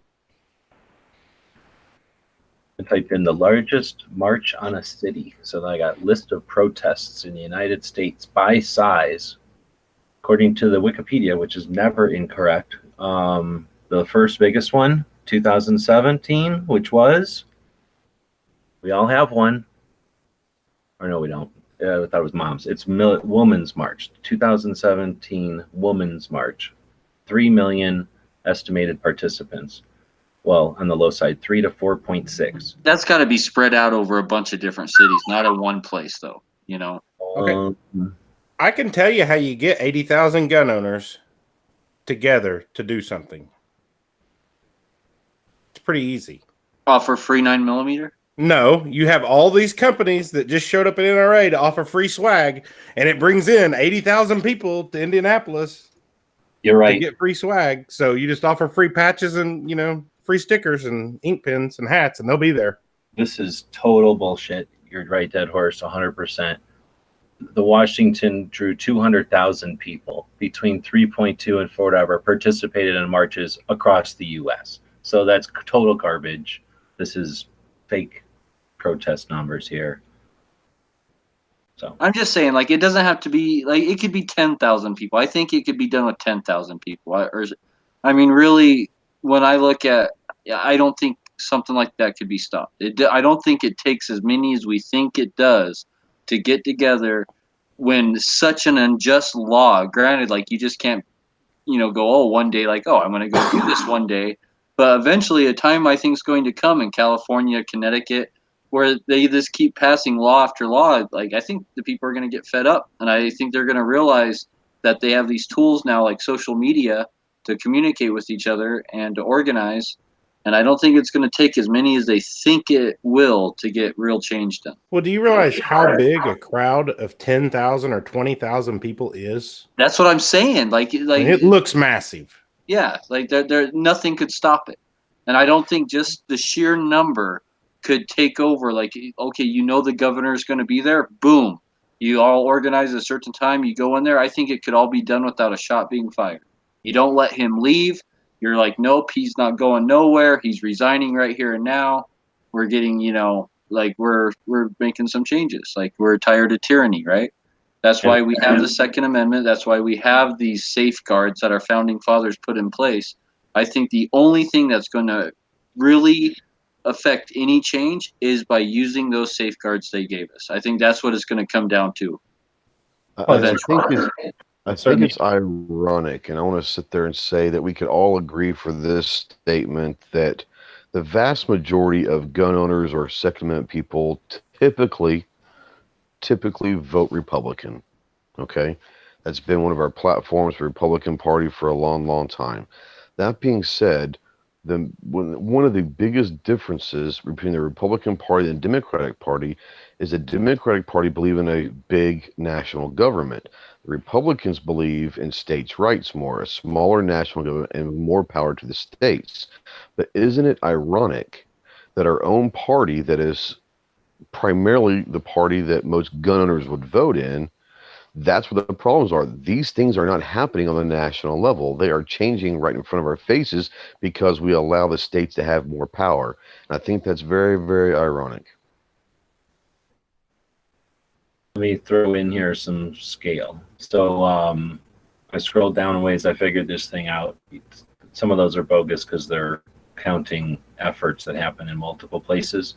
The largest thing that ever happened was in one place was in Washington, D.C. It was on April 25th, 1993, and it was the March on Washington for lesbian, gay, and bi equal rights and liberation. So that says estimated 800 to 1 million people in 1993. So that was the most that's ever turned out for a thing. Then there was an anti-nuclear march in 1982 in New York that was at the high end, maybe 1 million. There was the Million Man March in Washington, D.C. in 1995, and that was at the high end, 800,000. I don't know if you want, I'm going to say high end numbers just so they're all consistent. Then you have the March for Women's Lives in 2004 in Washington, D.C. On the high end, they say 1 million. Million Mom March, which was keeping the NRA out of the Oval Office in 2000, was 750,000 in Washington. So these have all been in Washington. I'm going to not read every single one of them, but there's a list of, let's say, maybe 10 of them here. And the last one on the list is from 2015 in Los Angeles with 130,000. So of the top 10 protests that have ever happened, they run the gamut between 1 million at the high end, and then they pretty quickly go down to the high end 400, 300,000, and then they drop to the last one in the list is already at 130,000. So 100,000 people showing up to anything would equate to basically one of the top 10, or really close to being the top 10 organized events that has ever happened in one state, if it happened in one place. Yeah, I don't even think it takes a fraction of that, though. I think like 10,000, 20,000 people. Well, that's what I was going to say, is I think that if you create momentum towards such an event, you very quickly see the political strategists go and say, oh, we're creating a martyr here. We're creating an entity we do not want to fight. Like, this is not the controllable, dependable fight that we're used to. We've just created a monster, and they're going to, let off at least. And then, like you say, I don't think we need historically high numbers in order to do what we're talking about, especially if we, again, not just use the social media or to talk about this stuff, but intentionally figure out how to mobilize. We've been using social media to view and watch and record, but there's mobilizing side of it too, and that's a skill that we just haven't. I don't know if we, obviously we haven't used it enough. Otherwise, we had full rooms in every event that happens. That's exactly what I meant by, use the tools that we have, like social media, actually learn to use those tools and not use them as a more of entertainment, but learn to use it as a tool, right? And for our cause, and learn to organize. Exactly. Well, I'm gonna make another set of comments which are gonna go over very badly, but all of those things you just talked about, all of those big marches you just talked about, most of them had absolutely zero impact on things that happened. The exception was the LBGT thing, and that's only because the SCOTUS decided to take up the cases. Well, and then years later, it wasn't like immediate or anything either, right? Right, but that I think that encouraged SCOTUS to hear those cases and rule on them. But the thing with nuclear did absolutely nothing. The Million Man March did absolutely nothing. Had no change to policy or the kinds of laws that were being produced. Again, this bullshit about let's just have a big rally and we'll make it happen. I have a real tough time buying into that. I mean, I hear you. It's definitely difficult to suggest that, by a bunch of people showing up, unless like a bunch of politicians run out of the building and go, oh my goodness, and they sign things in front of everybody and say, this is a direct result of everybody showing up here today. There's very difficult to show that it had an effect. I think, though, that in a world where there was no of those marches, we would have a different culture afterwards. Yeah, I mean, look at the sit-ins on Wall Street, right?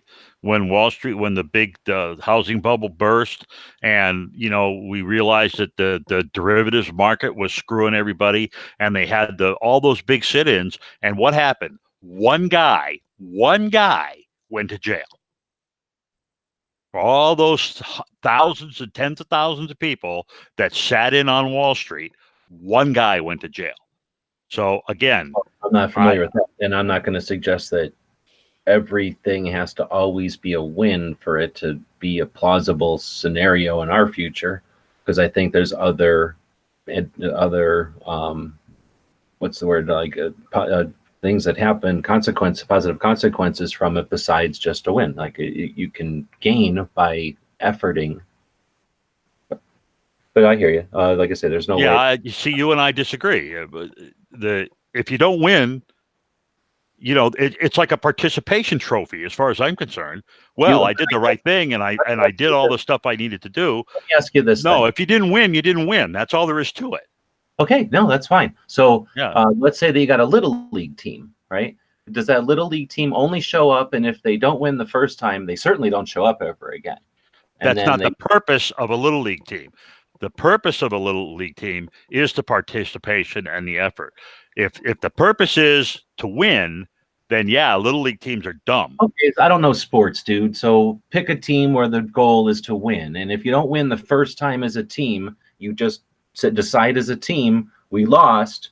That was our goal, is to win. We're done. Or do you practice as a team and you eventually, you go out and you whatever you call it, like have a competition in front of people as a team, and you lose in front of people, and then you get hard because you've had challenges, and then you eventually succeed? Or I guess, do you blink your eyes and Genie comes down when the moons are in alignment and we win? I mean, I don't know I understand your frustration and your suggestion that if there's not a positive consequence, why bother? I'm saying, how do you get to a positive consequence without efforting, without trying and losing and practicing and attempting?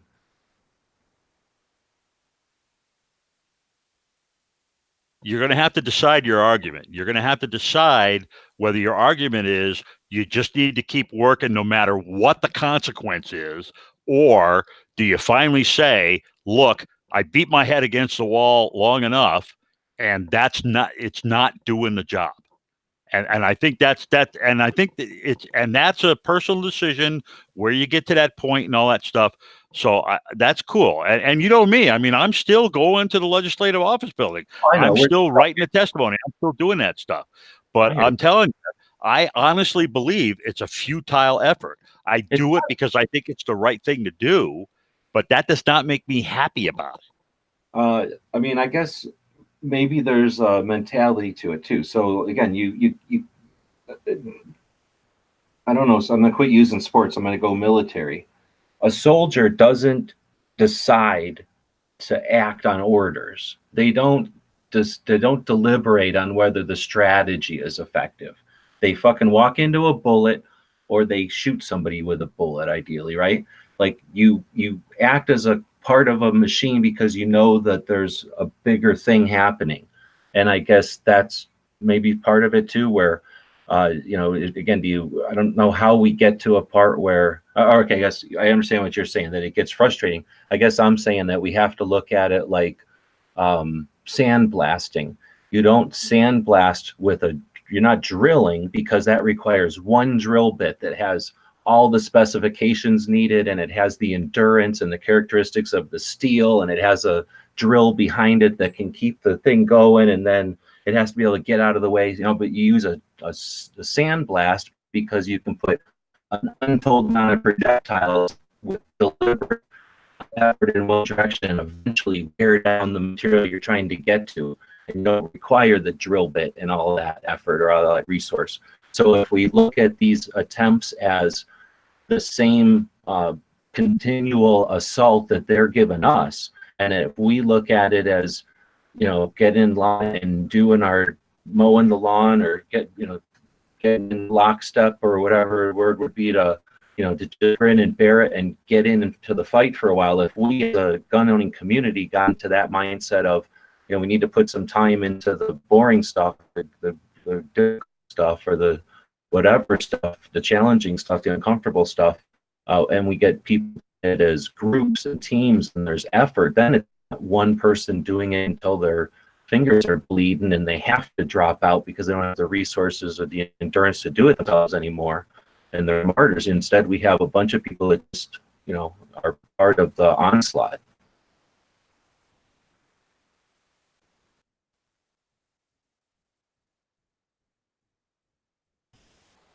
Dead horse, solve it. Ghost can help them. Well, solve it. I don't know. I'd say, do you care about freedom? I like it. What, you're going to argue from emotion now? Is that what you're going to do? Yeah.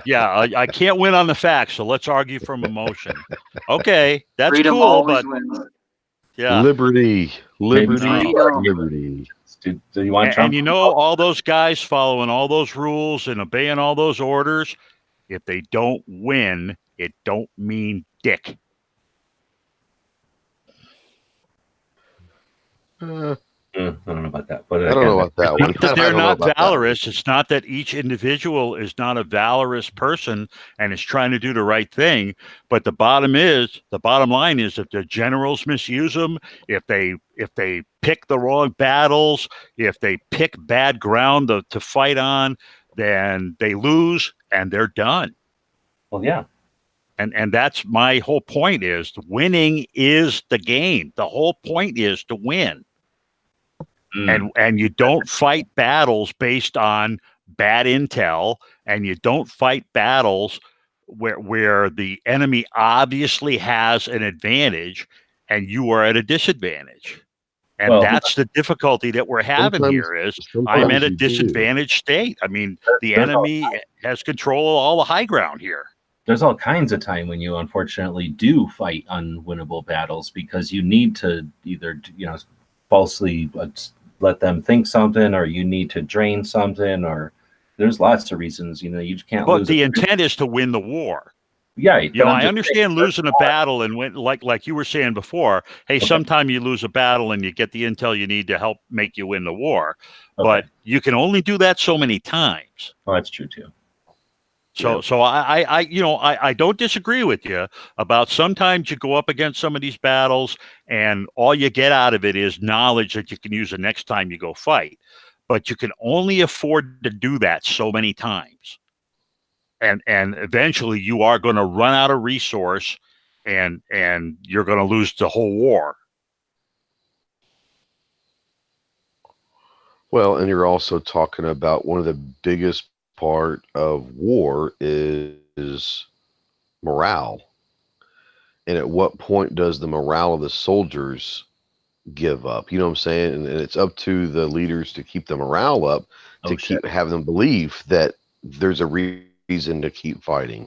Yeah, I like that. Maybe our morale is just down right now. I like that, because I always keep using sports. I probably shouldn't, because I don't know. I seriously don't know shit. I barely know what shape the fucking balls are. So with that, though, that makes a lot more sense to me. Like, that's the trick, right?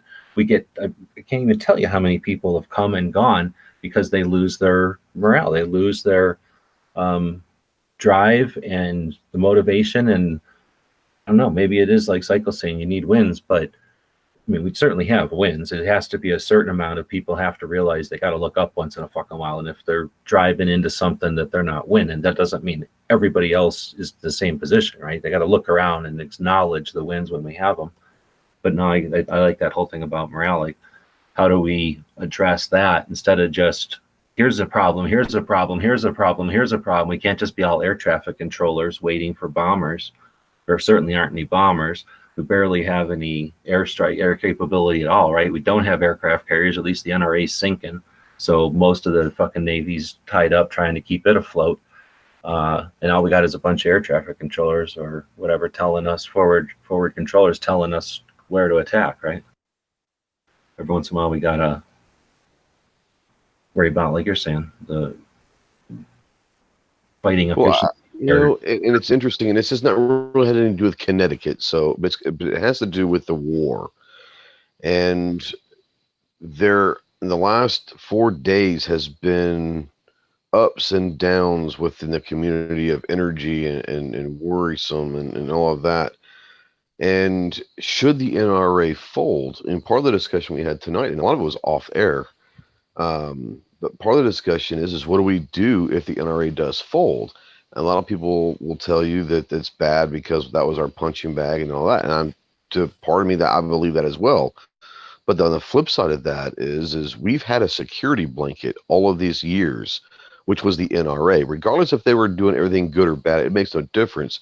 For the large part, the Second Amendment had a security blanket in the NRA.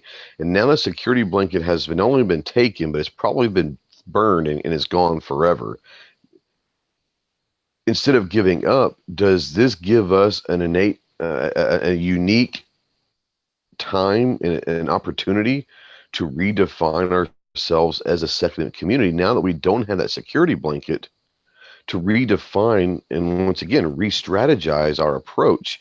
And it might end up being a good thing that all this is happening right now, because it does allow us to do something different now that our security blanket is gone.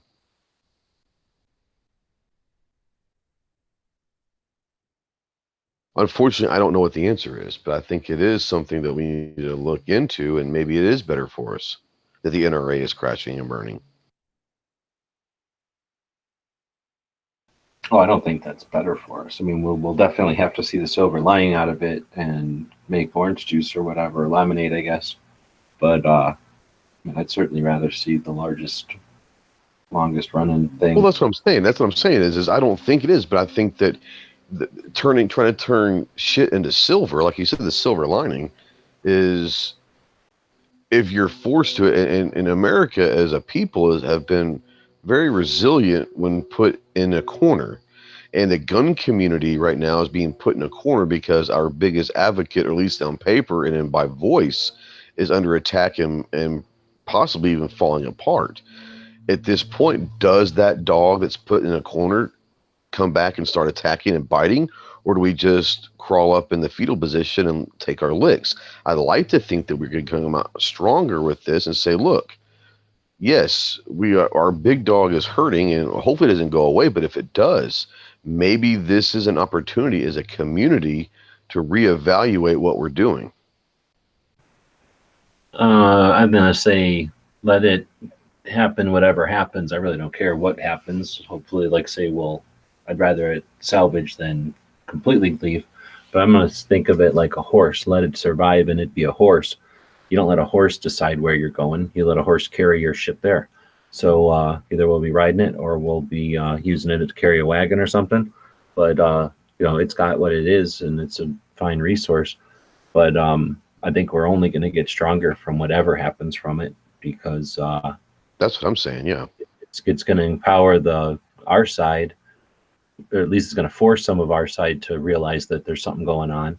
And it'll be an opportunity for all of us who've been honing our crafts at creating content and all the different flavors and varieties and ways that we can do that, to reach out to the other, I'm just call them FUDs because it's easier than anything else, the people that are oblivious and unaware, who are gun owners, but like Psycho Camp said, either not 2A aware or intentionally not 2A. And, it's an opportunity for us because we have the easiest chance to talk to them. We speak their language. They speak ours for the most part if we effort. And then, of course, whatever, we got a fight going the other way too. But, I think that we could see it as it's an opportunity if the NRA breaks. Of course, the other organizations will get stronger. I don't see, from my personal experience, just being around these humans, I don't see them turning into some kind of crazy power struggle where any amount of effort is wasted with that kind of dynamic. Instead, I think we see a some sort of a coalition, to use the word that a lot of Exactly. and we'll see them efforting in all their various strengths and areas, and then people like ourselves and others who can do the jobs of let's grab Clover's thing because he's afraid to be in here tonight, bridging the various groups that are out there doing whatever they're doing, and doom on whoever the hell thinks they're going to bully us around if we're going to get strong like that. But that's exactly my point. It's an opportunity to redefine how we do this, who we are. But like you said, you take the GOA, the SAF, the FPC, and other state and local organizations, they all have their strengths. So instead of relying on that one security blanket, the security blanket might be taken from us, or it's been ripped in half, let's say. Okay. We still have a piece of our security blanket with the NRA, but in order to feel more safe, we're going to have to take other parts of the community, whether it's all these different ones. They all have different strengths, and collaborating and unifying is a front, and saying instead of having one person doing it all, let's spread out these responsibilities to the people that do these things well. And I think that only makes us stronger in the end.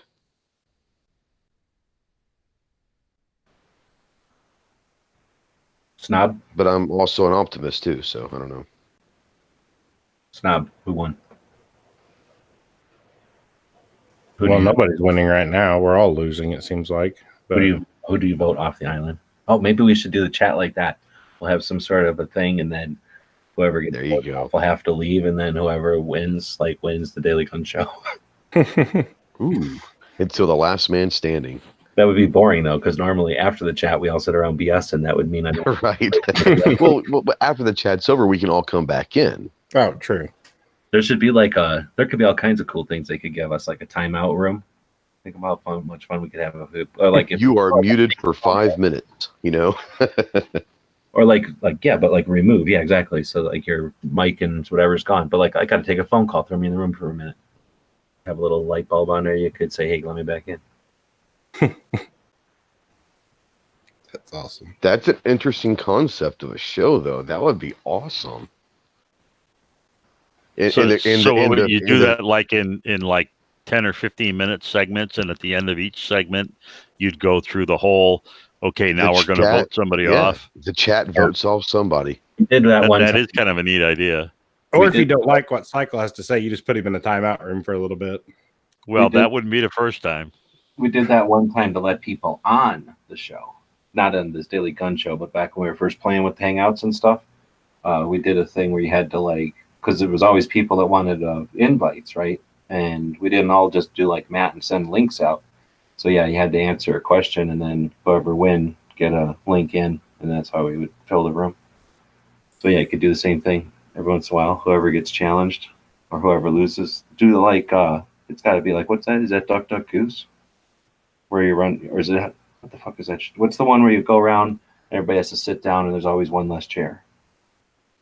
Musical chairs. Yeah, musical chairs. That one. Make it like that, anyway, I'm not going to do it because I'm going to have to kick the 4 people out of here that I'm going to bullshit with them. Well, like I said, we can always come back in later. You're not going to come back. You're going to use that excuse to leave. I know that's probably true. I'll probably go to sleep. Go in and go to bed then. I'd go to sleep, exactly. I feel like Connecticut. You're just going to leave if I let you. I'm going to put some kind of weird stipulation. You can leave, but you got to leave your guns here. Well, that is true. At least we've never tried to secede from the Union like California. You could make like Upper Connecticut or Left Connecticut or Central Connecticut. Or New Connecticut. Like Central Connecticut. It's not like we're that big. It's amazing that a state as small as us and New Jersey are so often in the news with all this stuff. I mean, I swear to God, it's like little guy syndrome or something, where we think we have to do all this special shit just so people will notice us. It's always the littlest crowd that makes the most noise. So, wasn't Who's the Boss from Connecticut? That TV show. It was situated in Connecticut. I believe that's true. So I suspect we could get that dude who's the boss of that show to tell all y'all about how good guns are. And they pretty much listen. He's got to be like Tony a god. Danza, I don't think so. Be like a god to the people in Connecticut. Is Tony Danza still around? He's teaching high school in New York. For You're real? kidding. That's No, true. no joke. He had a whole show about it and everything. He went and got his teaching degree. Oh, okay. Well, that's cool. Is he pro gun or is he anti gun? Probably anti gun. Yeah, I'm pretty sure he's anti-gun. Yeah, New Hampshire. I mean, New York. That's not hard to figure out. Whichever one he actually is, he'd have to say he was anti-gun or lose his job, That's true. and that's another sneaky way that they get at us here. The way I look at it is like, as long as they're not speaking out against it, then I kind of consider them pro-gun because there sure is a lot of them speaking out against it versus for it, right? Yeah, it's almost going against the current to say nothing, right? Yep. Sure. In today's society, it is for sure. Best gun movie with a shotgun in it that you can think of off the top of your head, Snob.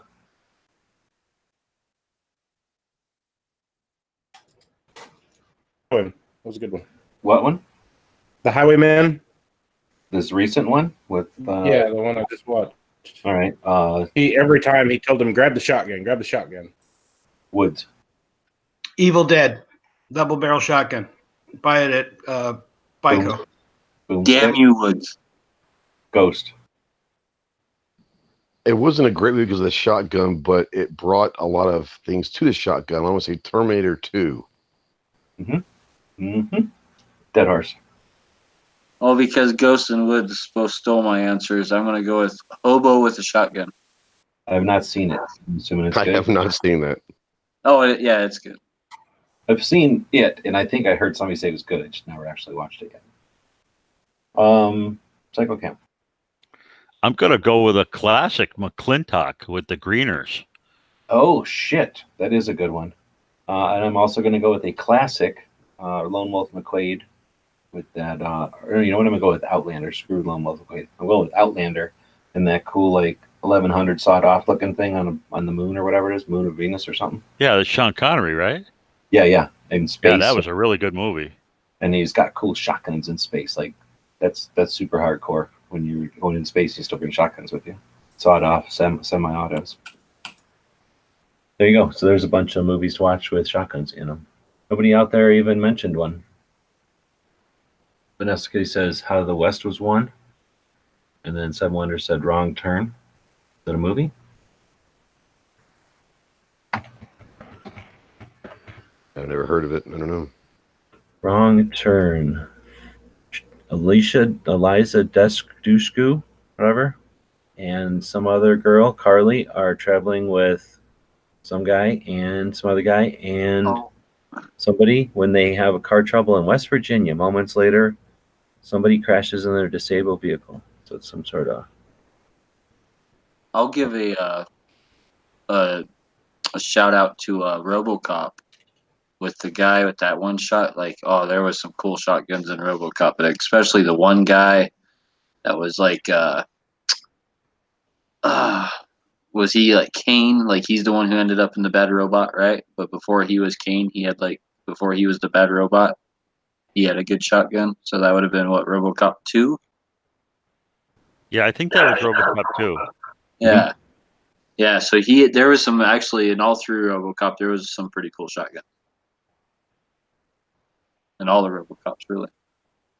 I'm giving it to Terminator, though. Obviously, Terminator 1 with Spaz 12 and cutting off the stock of the shotgun. So both good guys and bad guys have badass shotguns in Terminator 1 and Terminator 2. What's her face? One hand pumping that shotgun at the end. Yep. Yeah, with the broken arm and everything. That was great. Yeah. But then you've also got Arnold Schwarzenegger riding around on a Harley. Oh, yeah, I forgot about that. You know, one. that's like the iconic scene. People how many people try to do that shit when that movie came out? Or the Guns N' Roses scene where he brings it out. Oh yeah, there you go. Wait a minute. What about Evil Dead? He's shooting that shotgun with his left hand. His boomstick. He's got a chainsaw in his other hand. He reloads it all the time. He's a dude, but yeah, I hear what you're saying. I know every Western had great shotgun scenes, you know, where they had the coach guns on the. Appaloosa had an 8 gauge in it. That was if you've never seen the movie Appaloosa, a great Western with a great awesome 8 gauge in it. I've never even heard of that movie. Oh, really? Appaloosa? Oh, great. I'm guessing it had a spotted horse in it. It had name brand characters. It had old Ed O'Neill and Viggo Mortensen, right? So Yeah. it was so it had name brand actors. Great I movie. never heard of that movie. I need to It's go got to look be a that up. newish movie And- if it's got Vigo in it. Yeah, Vigo had it carried around an 8 gauge in it, Oh, and it's 2008. It's not new. yeah, Um, Vi-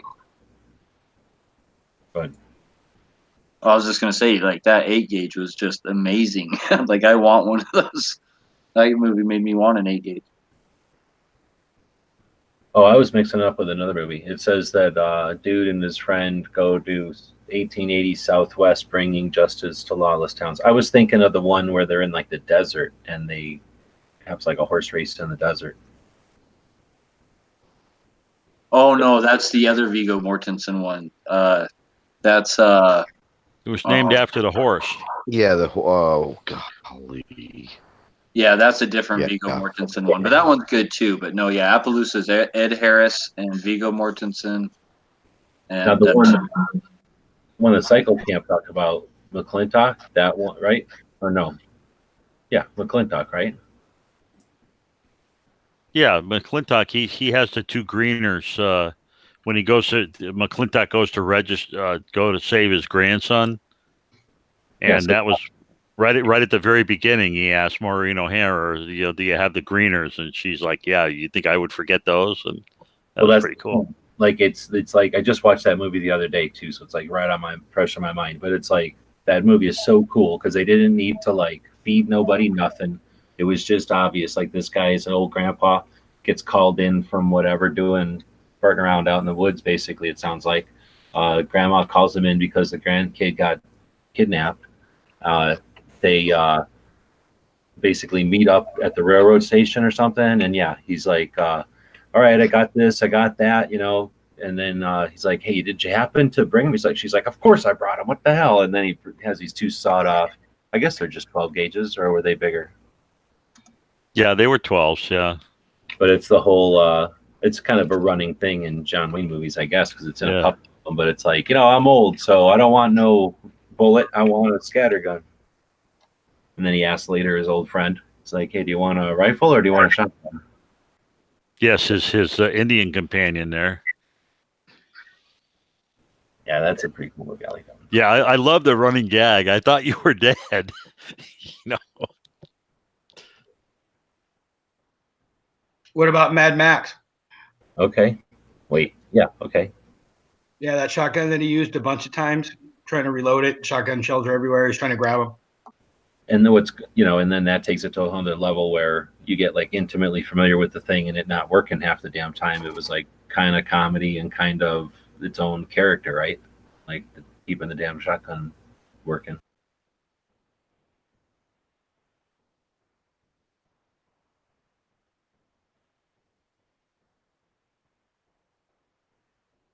Hidalgo, or did you guys already figure that one out?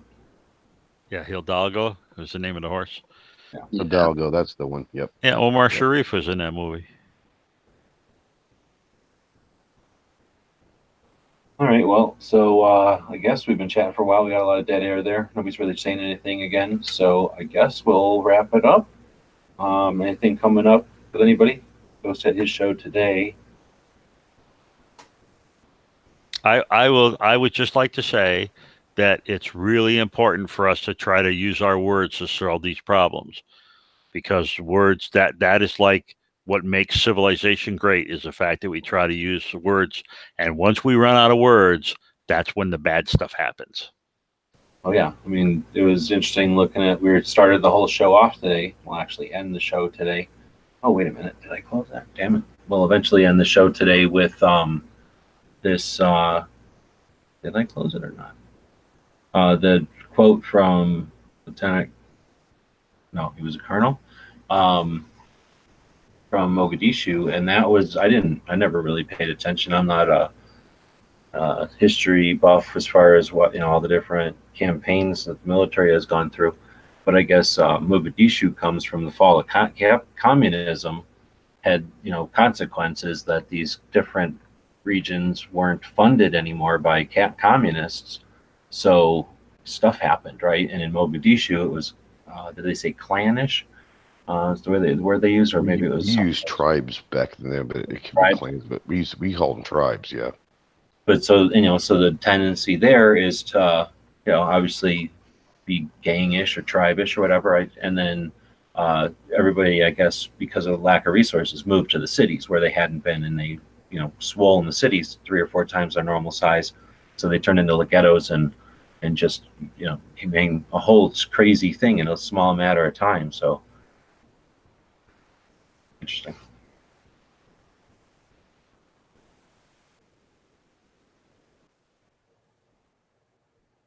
I closed the thing here, so I'm going to try to queue this up. Do anybody else want to chat on anything else before we head out? Talk about any other shows that are coming up this week?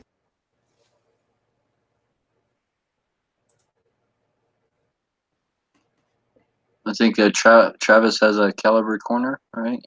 Tomorrow night. Yeah, he ran Thursday, strike isn't it? What? Thursday, yeah.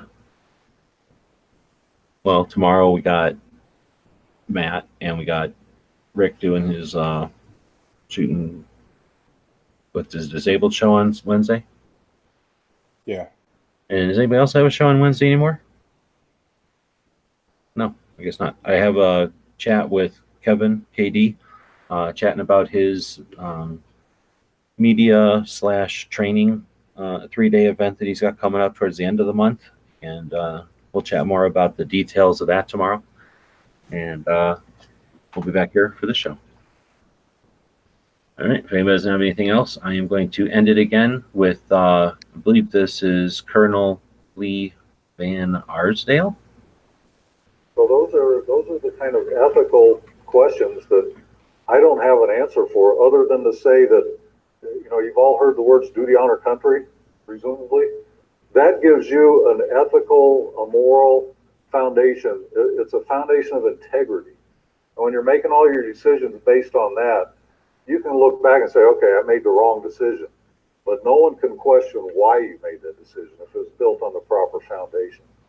So I don't have a brilliant analysis of here's the equation for always making ethical decisions.